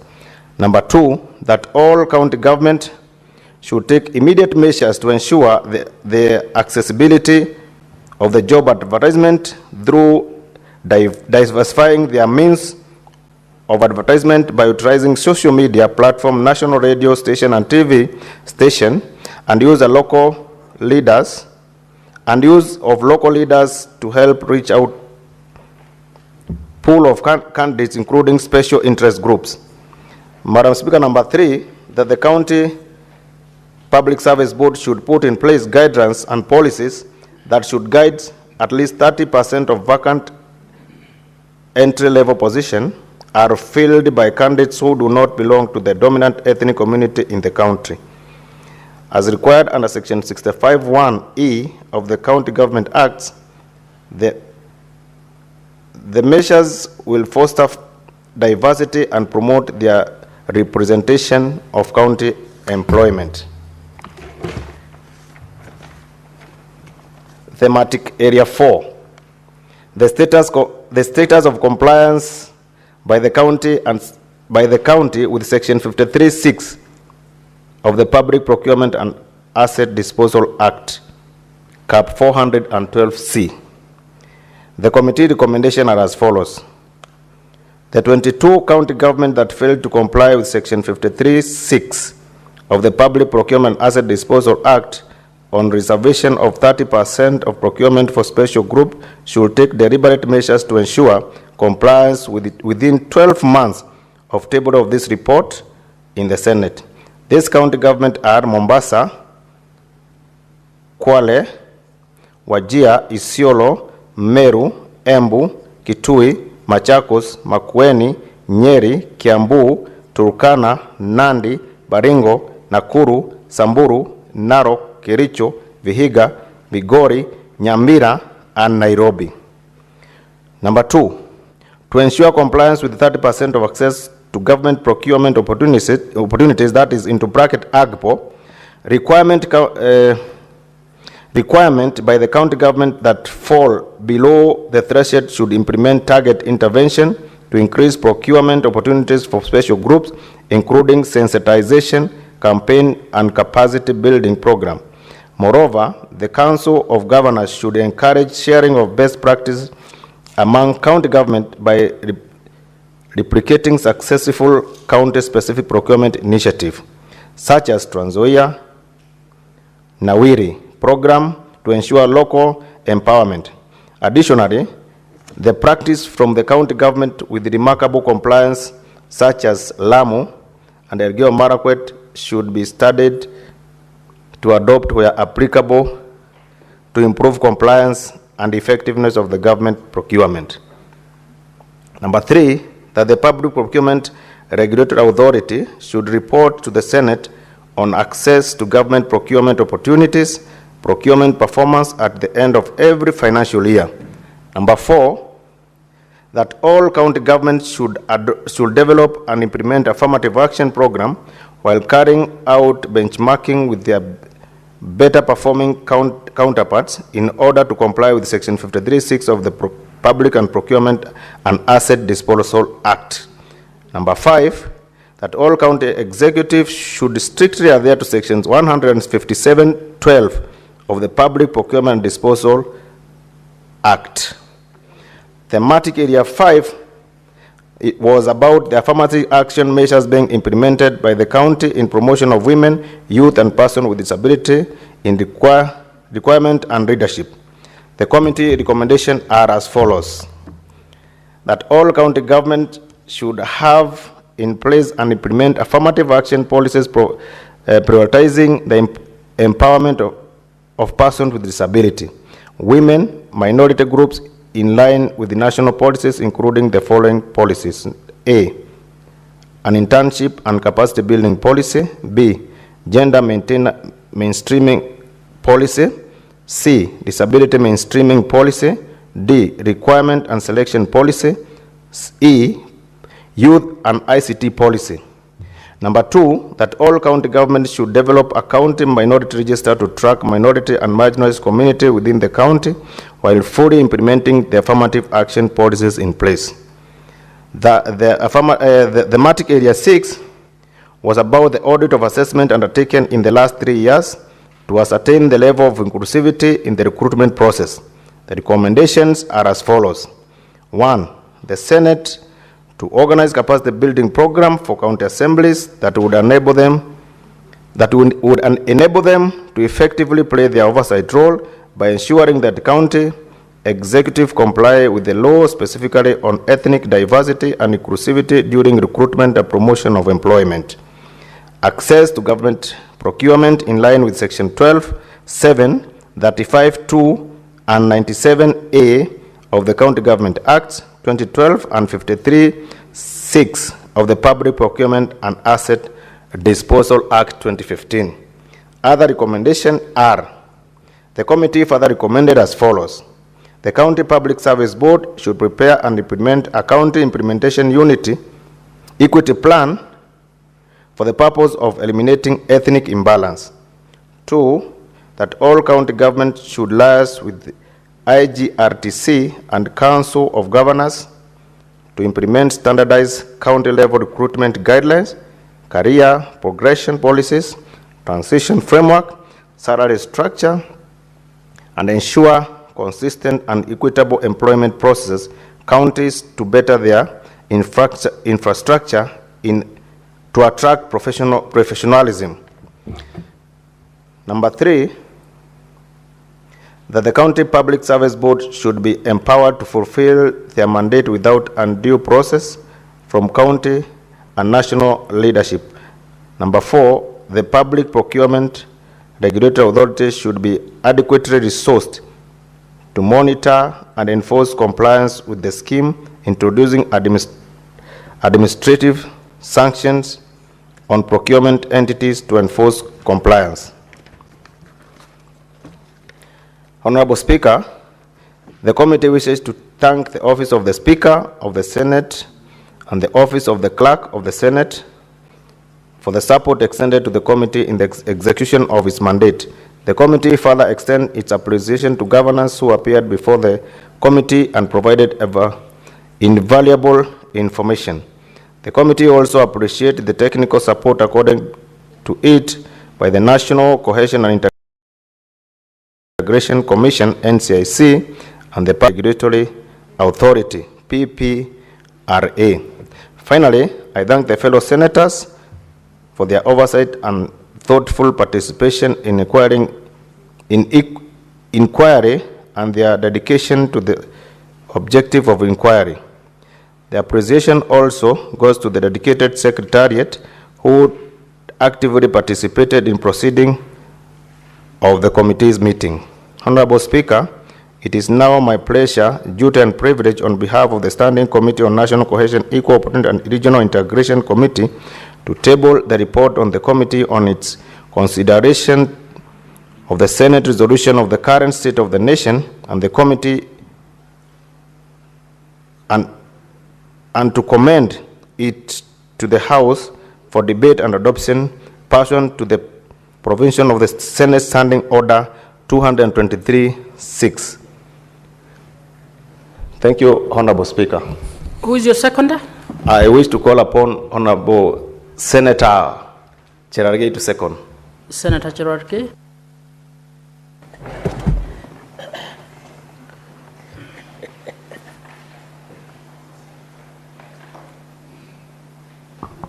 Thank you, Madam Speaker. I want to commend Senator Kituku for giving the House elaborate move on what the report entails.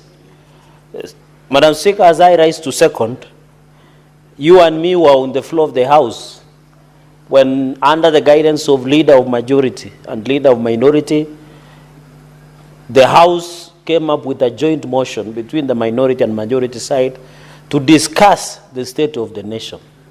This was as precursor of the Gen Z protest that happened in June 2024 over the state of governance in the country and the issue of Finance Bill 2024. So, Speaker, you remember the resolution of the House is that each and every standing committee, including sessional committees, Madam Speaker, were assigned with the work of follow-up of the Committee of the Resolutions. The National Cohesion and Integration, Madam Speaker, was given the tasks of following up on the issue of inclusivity, ethnic diversity, issues of public procurement and disposal, Madam Speaker, and audit of the diversity in terms of gender parity across the country. Madam Speaker, I was here in the morning when you are following up on the issue of IDPs in the country and their compensation. And I agree with you largely. The unfortunate part is you are interrogating somebody who is incompetent, and therefore you could not even comprehend what you are asking. I wish you would have listened and understand what you have, because the precursor of this, if we don't have gender parity, if we don't have ethnic diversity, if we do not have inclusivity, if we do not have equal opportunities, the resultant violence, the resultant IDPs, the resultant, the country becomes unstable. There will be no rule of law, democracy, and human rights. So what you are asking is that to rewrite an injustice that has been committed, we must have a transparent and accountable compensation. And your question is simple. Because compensation only does not mean to the IDPs or post-election violence or protest. It involves even my people in Serengoni and Ngetipkom who have been evicted. Compensation to forest evictees. Madam Speaker, you are aware, and you are sure you, with your illustrious career, they are what we call nowadays infrastructural evictees. People who their land is grabbed and they are evicted, especially in major towns. We were discussing Jamhuri Park. We are discussing the issues where policies affect. You remember during COVID, some Kenyans Ziruai were evicted at the middle of the night. Those are what you call infrastructural evictees. So the IDPs, forest evictees, infrastructural evictees, we need to, and I want to inform you, Madam Speaker, and the House, that some senior officials within the Ministry of Interior are eating those money. Because if you ask them how many IDPs we have settled, they operate, how many IDPs have been given land, how many have been given money. That is why he was just giving a story that was not neither there, Madam Speaker. We need to be told. If it is 1,000 families, how many were given land? How much acreage? Compensation to what? That is what you are asking, Madam Speaker. Unfortunately, some of us who are brilliant do not serve in those offices. We would have answered you with the necessary information because they say information. So the reason I'm linking that, Madam Speaker, is what we are having. If we want to cure IDPs and many others, we must have inclusivity, ethnic diversity, ethnic inclusivity, gender parity. And I just want to make a few comments so that my colleagues can contribute, Madam Speaker. On the issue of, I want to thank the committee and to thank Senator Joseph Kituku, the distinguished senator of Lamu, for ably moving, of the great people of Lamu, for ably moving, Madam Speaker, this report. I think out of the reports that were referred under State of the Nation, and I hope, because at that time, Madam Speaker, no one was safe. This parliament was attacked. We were no longer safe as a ruling class until we sat and spoke about the state of the nation. Now we want to report back to the country that when you went on the streets, especially the young people, and say, in your county, there is no ethnic diversity. In your county, there are no opportunities, Madam Speaker. Yesterday, I was moving my motion on the issue of Public Service Commission interns. We were asking, in fact, the recommendations that were made, Madam Speaker, is that let us ensure every ward in this country is given allocation of internship under Public Service Commission, not only in the public sector, in the private sector, and stakeholders. Even there were proposals that we must have what we call tax incentives to private sector to take over young people. Those are the opportunities that young people want, Madam Speaker. That is the inclusivity, Madam Speaker. And I want to say very well, Madam Speaker, that yesterday I said unequivocally that many people don't know the segregation of the young people. There are young people who did not go to school, but they are doing business, they are in border sector, they are farmers. Madam Speaker, secondly, there is a group of young people who still want to go to school. They want bursary, they want the scholarships, they want to read. And then there is a third group of young people in this country who have gone to school. They have degrees, they have diploma, they have certificates. And that is why this aspect of inclusivity, we must look it through the prism eyes, through the 3D, Senator Kituku, so that our young people can understand there is inclusivity. And therefore, from thematic 1, Madam Speaker, on the issue of gender, persons, PWDs, it is unfortunate that Nandi is ranking higher among the counties that we don't comply with gender parity. Madam Speaker, you have to note that Nandi have serious women of substance. You remember the 7 bearded sisters, Chelagat Mutai. Madam Speaker, it is a shame that Nandi cannot comply under Governor Sang on the issue of gender parity, Madam Speaker. Yet we have serious women of substance in Nandi. I can confirm to you, including my beloved mother, Madam Speaker. We have women who, it is unfortunate. For Mandera and Wajir, I can agree. Because you can allude to the fact of the values, the cultural values of those areas, Madam Speaker. And maybe other, but Nandi, where even the current president comes from, Madam Speaker, this is very unfortunate. And I hope in the next 90 days that the committee have recommended the governor of Nandi must come back and tell us what he is doing to ensure women. You know, you cannot say you love women by word of mouth. You must love women through actions. And the Bible says action speaks louder than words. I always hear my governor that he says he loves women. But Kumbe does not, sorry for you, it does not reflect on the performance on this report, Madam Speaker.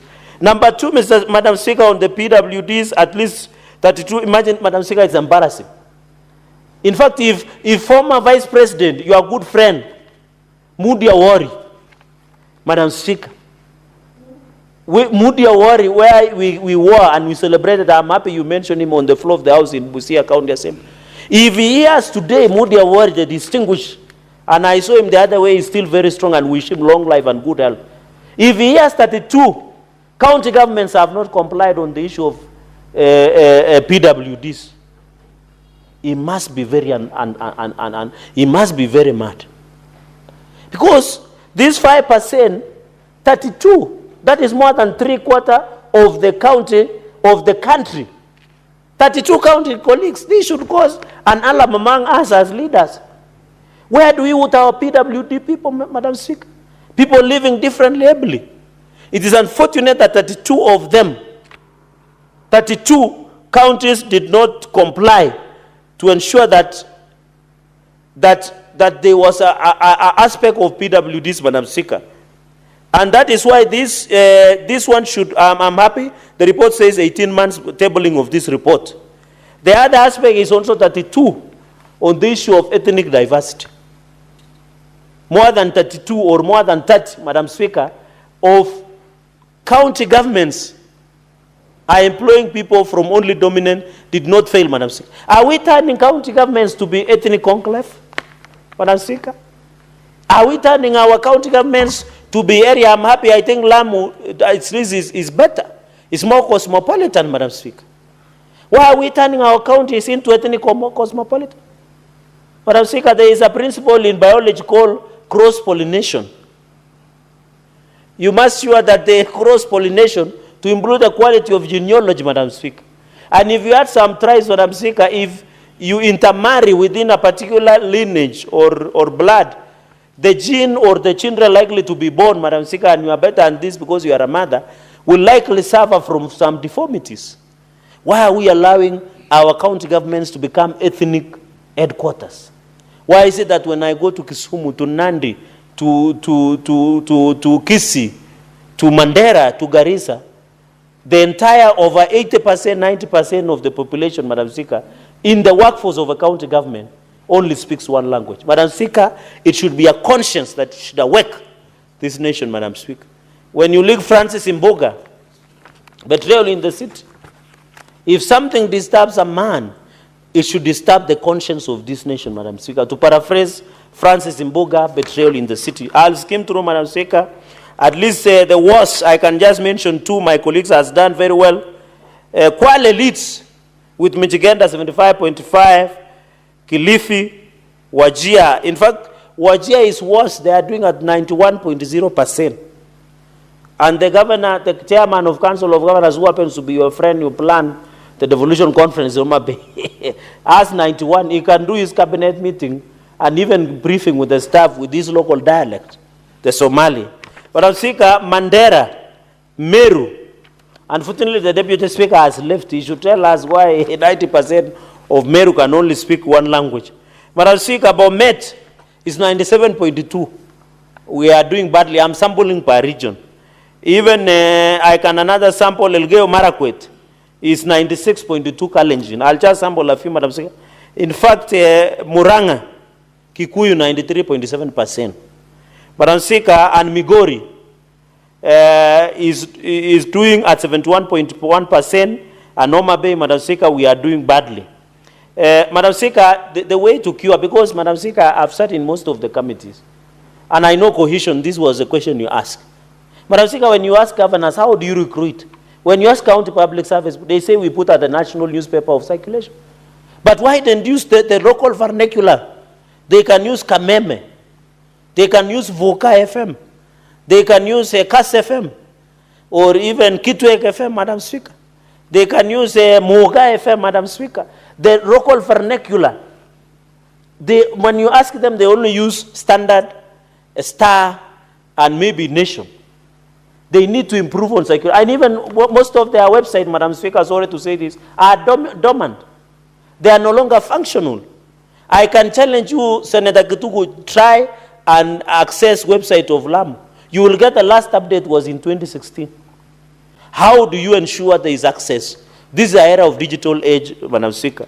On thematic number 2, I think on the people of issue of PWDs, the chief officers and executive members, Madam Speaker, it is unfortunate also the PWD, I'm happy Lamu. By the way, this is impressive, and like other information, Taveta has complied, Wajir, Turkana, and Nandi. I think this is the only time Nandi is getting right on the issue of PWDs of the 5%. And I hope when one of the champions of prisoners and issue of PWDs, you have to appreciate to me, in Disability Act of 2003 was Angomudi Awari. Madam Speaker, on the issue of others, the bottom line, maybe Elgeyo Marakwet, Kericho Makueni, and Nyandarua, and I hope my friend and Vihiga, Makueni Governor Mutula can listen to that. Number 3, Madam Speaker, running through, in the last applied, this we have agreed, Madam Speaker, that this advertisement should be done at any given. Thematic 4, I'm running through the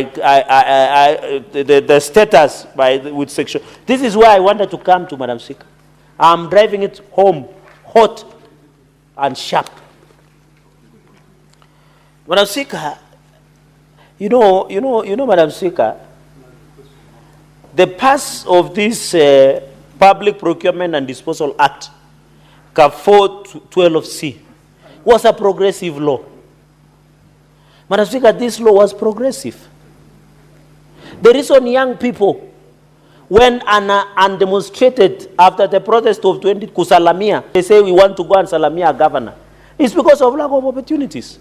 Madam Speaker, imagine 22 county governments failed to comply with Section 53(6) of the Public Procurement on 30% on procurement opportunities. For special groups, this is embarrassment. Madam Speaker, this is embarrassment.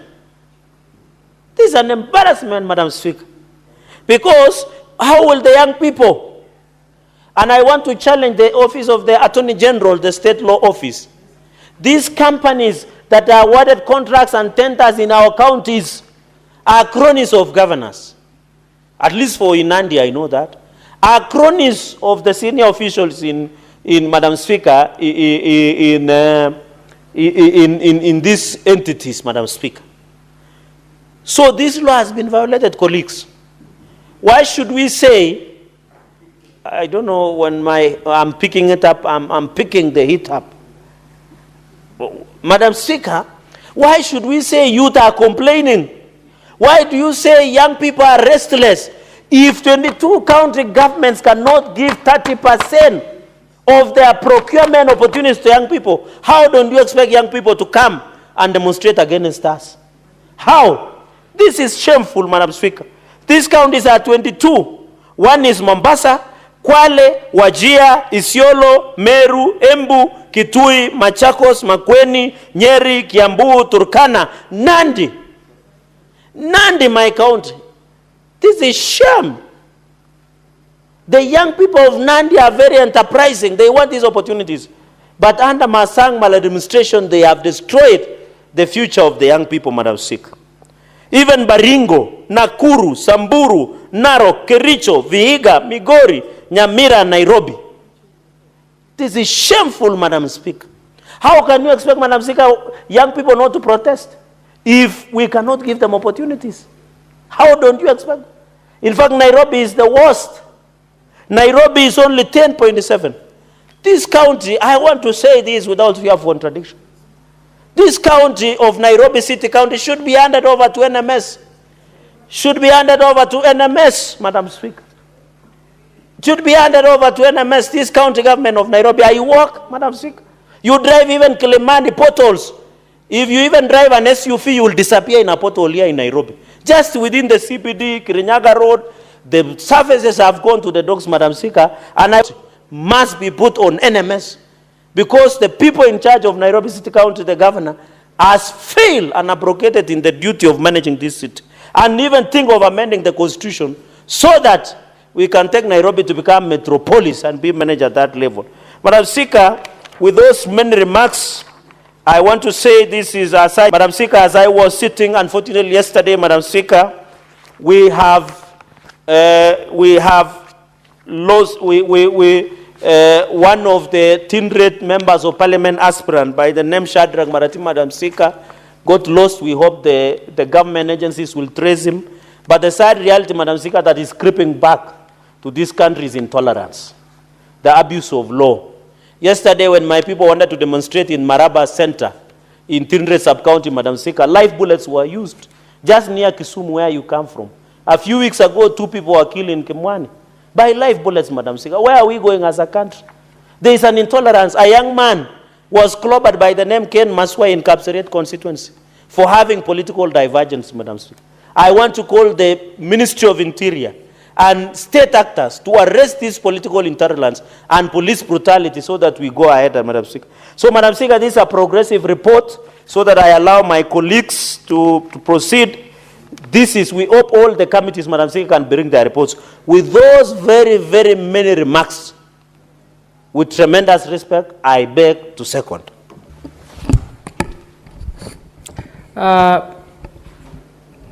Honorable Senators, I propose the question that the Senate adopts the report of the Standing Committee on National Cohesion, Equal Opportunity and Regional Integration on implementation of the Senate resolution on the current state of the nation made on Wednesday, 24th July 2024, laid on the table of the Senate on Tuesday, 3rd June 2025.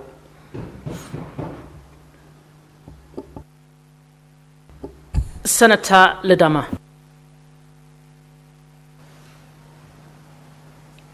Thank you, Madam Speaker. Madam Speaker, as I rise to contribute on this motion on the Committee of Cohesion and Equal Opportunities and Regional Integration, my views are completely unorthodox. I don't believe that I support the report of the committee in its entirety. I've listened to my colleagues contribute, and I'm baffled because I wonder when my colleagues say that county government must comply, that they must develop other alternative, other means of advertising for jobs so that PWDs can be able to come and work there, so that other ethnic groups can be able to go and work in other counties. The question is, why would a county government develop this new technique of calling people from other counties to come and work in that county, yet the people in that county are jobless? Mr. Speaker, let us not kid ourselves. You know, we are too quick. And I know this came out of the State of the Nation address. But let us be factual. Today, our county governments are not providing job opportunities for citizens of those counties. They are not providing procurement opportunities for citizens of those counties. What I expected this committee would do is to develop a mechanism in which county governments can ensure that 100% of all the development contracts, of all the jobs that the county governments advertise, are serviced by the people from those counties, by the youth from those counties. And where the youth do not have the qualifications to be able to build roads, those county governments should come up with trainings to be able to make sure that they absorb the youth from those counties. Madam Speaker, I'm tired of this rural urban migration. In Nairobi, you will see a lot of the Luhya nation, Madam Speaker, if I can just take as an example. You will see even the Maasai is also now coming to Nairobi, although Nairobi was ours, and it was taken away from us. But we come here, we look for jobs to become watchmen. Both the Luhya nation and the Maasais are looking for jobs here in Nairobi to become watchmen. And then you come up with this thing that doesn't even consider the situation in our counties, and you tell us that where we have highly qualified young Maasai men and women who cannot be employed elsewhere, that we cannot employ them in our counties because we've hit the threshold of 70%. Mr. Speaker, I beg to differ. If we have Luhyas in Kakamega who are fully educated and can be able to occupy 100% of jobs in that county because they are the predominant community in that county, absorb them. And I'm not saying that we should not promote regional integration. We must. But can we first of all consider the people who are there? Where do you think they'll go and get jobs? If you now chase a young Luo boy from Kisumu and say, go to Nairobi or go to Maasai Land and look for a job, and he's educated, he's got a PhD, but he cannot be employed there because of such policies. Sometimes these policies are retrogressive. Let us encourage. What I expected this committee to come up with, Mr. Speaker, are innovative measures of ensuring that we absorb everyone who is educated, qualified, Madam Speaker, in the counties that they live in. When you talk about devolution, Raila Amolo Odinga promoted this, really fought for devolution.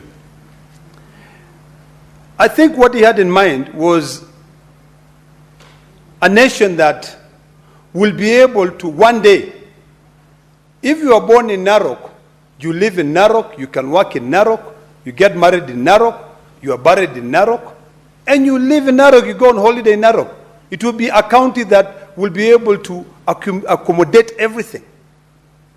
But not a county that you are born there, all you know is how to speak your mother tongue. But now I hear my colleague, Senator Chergey, saying that, oh, in Homa Bay, the county governor can carry out a session in a vernacular language. So what? It is our language. Why do we always forget about these issues of being truly African? Me, I'm advocating for the time now where even if the best way we can be able to fight corruption is by Maasais and Kalenjin both speaking the same languages in the assemblies, where there are those two communities exist, like in Narok County, the most predominant community is a Maasai. That is where I was born. But of course, we also have our brothers, the Kalenjin. If we can speak both of those languages and even carry out parliament session in those two languages, what's the big deal? Maybe that might sink in deeper so that we protect our interests. So, Madam Speaker, I don't support the recommendation by this committee. I want us to find innovative measures of taking care of everyone. Don't discriminate against me because you've hit a mark of 70%. That now you cannot employ me because I'm Maasai and that Narok County has already hit 70%. No! Create jobs opportunities for me. Give me those jobs. The only thing that I probably would support this committee, Madam Speaker, and I was speaking to my good friend from Lamu, is that when it comes to the members of the PWD, the first thing that actually each county needs to do is to make sure that they have carried out a statistic and to know how many people are disabled who live in that county and enable them to form companies, give them trainings, ask them what they are capable of doing. If it is to build roads, support them in building roads. If it is working in industries, support them in getting the training necessary. Then, by default, that 5% can even be increased to 10% because we are able. Those are enable. Let's enable them so that they can also be able to have equal opportunities. Let's define the term equality to truly means enabling someone who does not have any other means to be able to survive and be equal like any other person who's got two legs. Madam Speaker, the thematic area, number one, on which the committee embarked on, which is the demographic composition of all employees of the county government in terms of gender, persons with disability, age, and ethnicity, is the only thing which I think we need to move further on to see that we have more women. In fact, we should have 50-50. In any county government, we should have 50% women working there, 50% men working there. That is the only thematic area that I think the recommendation by this committee are worth being discussed, Madam Speaker. But when it comes to the issue of tribal lines that you cannot now employ a Luo child to work in Kisumu because you've hit 70%, that is ridiculous. That is retrogressive. The second thematic area, the democratic composition of county executive committee members and chief officers in terms of gender, persons with disability, age, and ethnicity. I only support up to that section of age, not ethnicity. Because I will give you a good example. If you go to Narok County, we have 30 wards. In those 30 wards, by default, Madam Speaker, we have around 26 wards or 27 wards that in most cases, maybe one ethnic community will be able to dominate, and someone is elected there as a member of the county assembly. Now, when it comes to appointing someone as a CC, if you do not, you should first of all consider those two communities. In Narok, it is mostly the Maasais and the Kalenjins. And then when you come to the cosmopolitan area treated differently. Narok Town treated differently. Narok Town, we have every ethnic group. We have the Kambas, Kikuyus, Luyas, Luos, Maasais, everyone. Now, those ones, give them an opportunity so that they can also be able to represent their interests. Now, if you tell me that you're going to appoint a CC who is going to deal with agriculture, and that CC who is dealing with agriculture lives in Narok Town, what form of agriculture does that person know? Just because you want to fit this recommendation which are set by the national cohesion. Madam Speaker, today my views are completely unorthodox because other communities, like the Maasais, we've been discriminated upon, extreme measures, stigmatized for so long. It is now time for us also to demand our share. If you go to Kajiado County, Madam Speaker, this week we are talking about, in Kajiado County, we are talking about having the Maa Cultural Week. But guess what? Even during that week, those ones who will be given contracts to be able to provide tents, to be able to provide advertisement services are not people from that county. Then how are you supporting that economy? Madam Speaker, support an economy by building the citizens of that economy. Give them, do a current audit, say the person who was given a contract for advertisement are all from Narok, Kajiado, and Samburu. Because it is about them. But now you'll find that maybe the big tents will be owned by somebody in Nairobi, a good friend of my sister, Karen Nyamu. And then comes in, get the tender to provide the tents. Today I know your name. So let us not continue lying here about this issue of integration. And we don't. Okay? We don't. Look at Nairobi as an example, Madam Speaker. I'll tell you. Nairobi is mwenye nguvu nipishe. In Nairobi, Madam Speaker, it depends on who has the ability. What's your point of order, Senator Nyamu?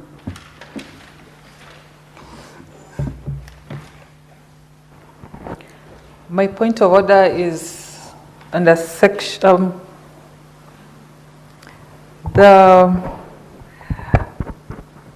Standing Order 41. We are just 2 senators in the House. We don't have quorum. Tit for tat. Can the Secretariat confirm whether we have quorum? We don't have quorum. Can Sergeant Atam ring the bell for 10 minutes?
Honorable Senators, having failed to attain quorum at the expiry of 10 minutes, the Senate stands adjourned pursuant to Standing Order 41-2A until tomorrow, Thursday, 6th November 2025 at 2:30 p.m.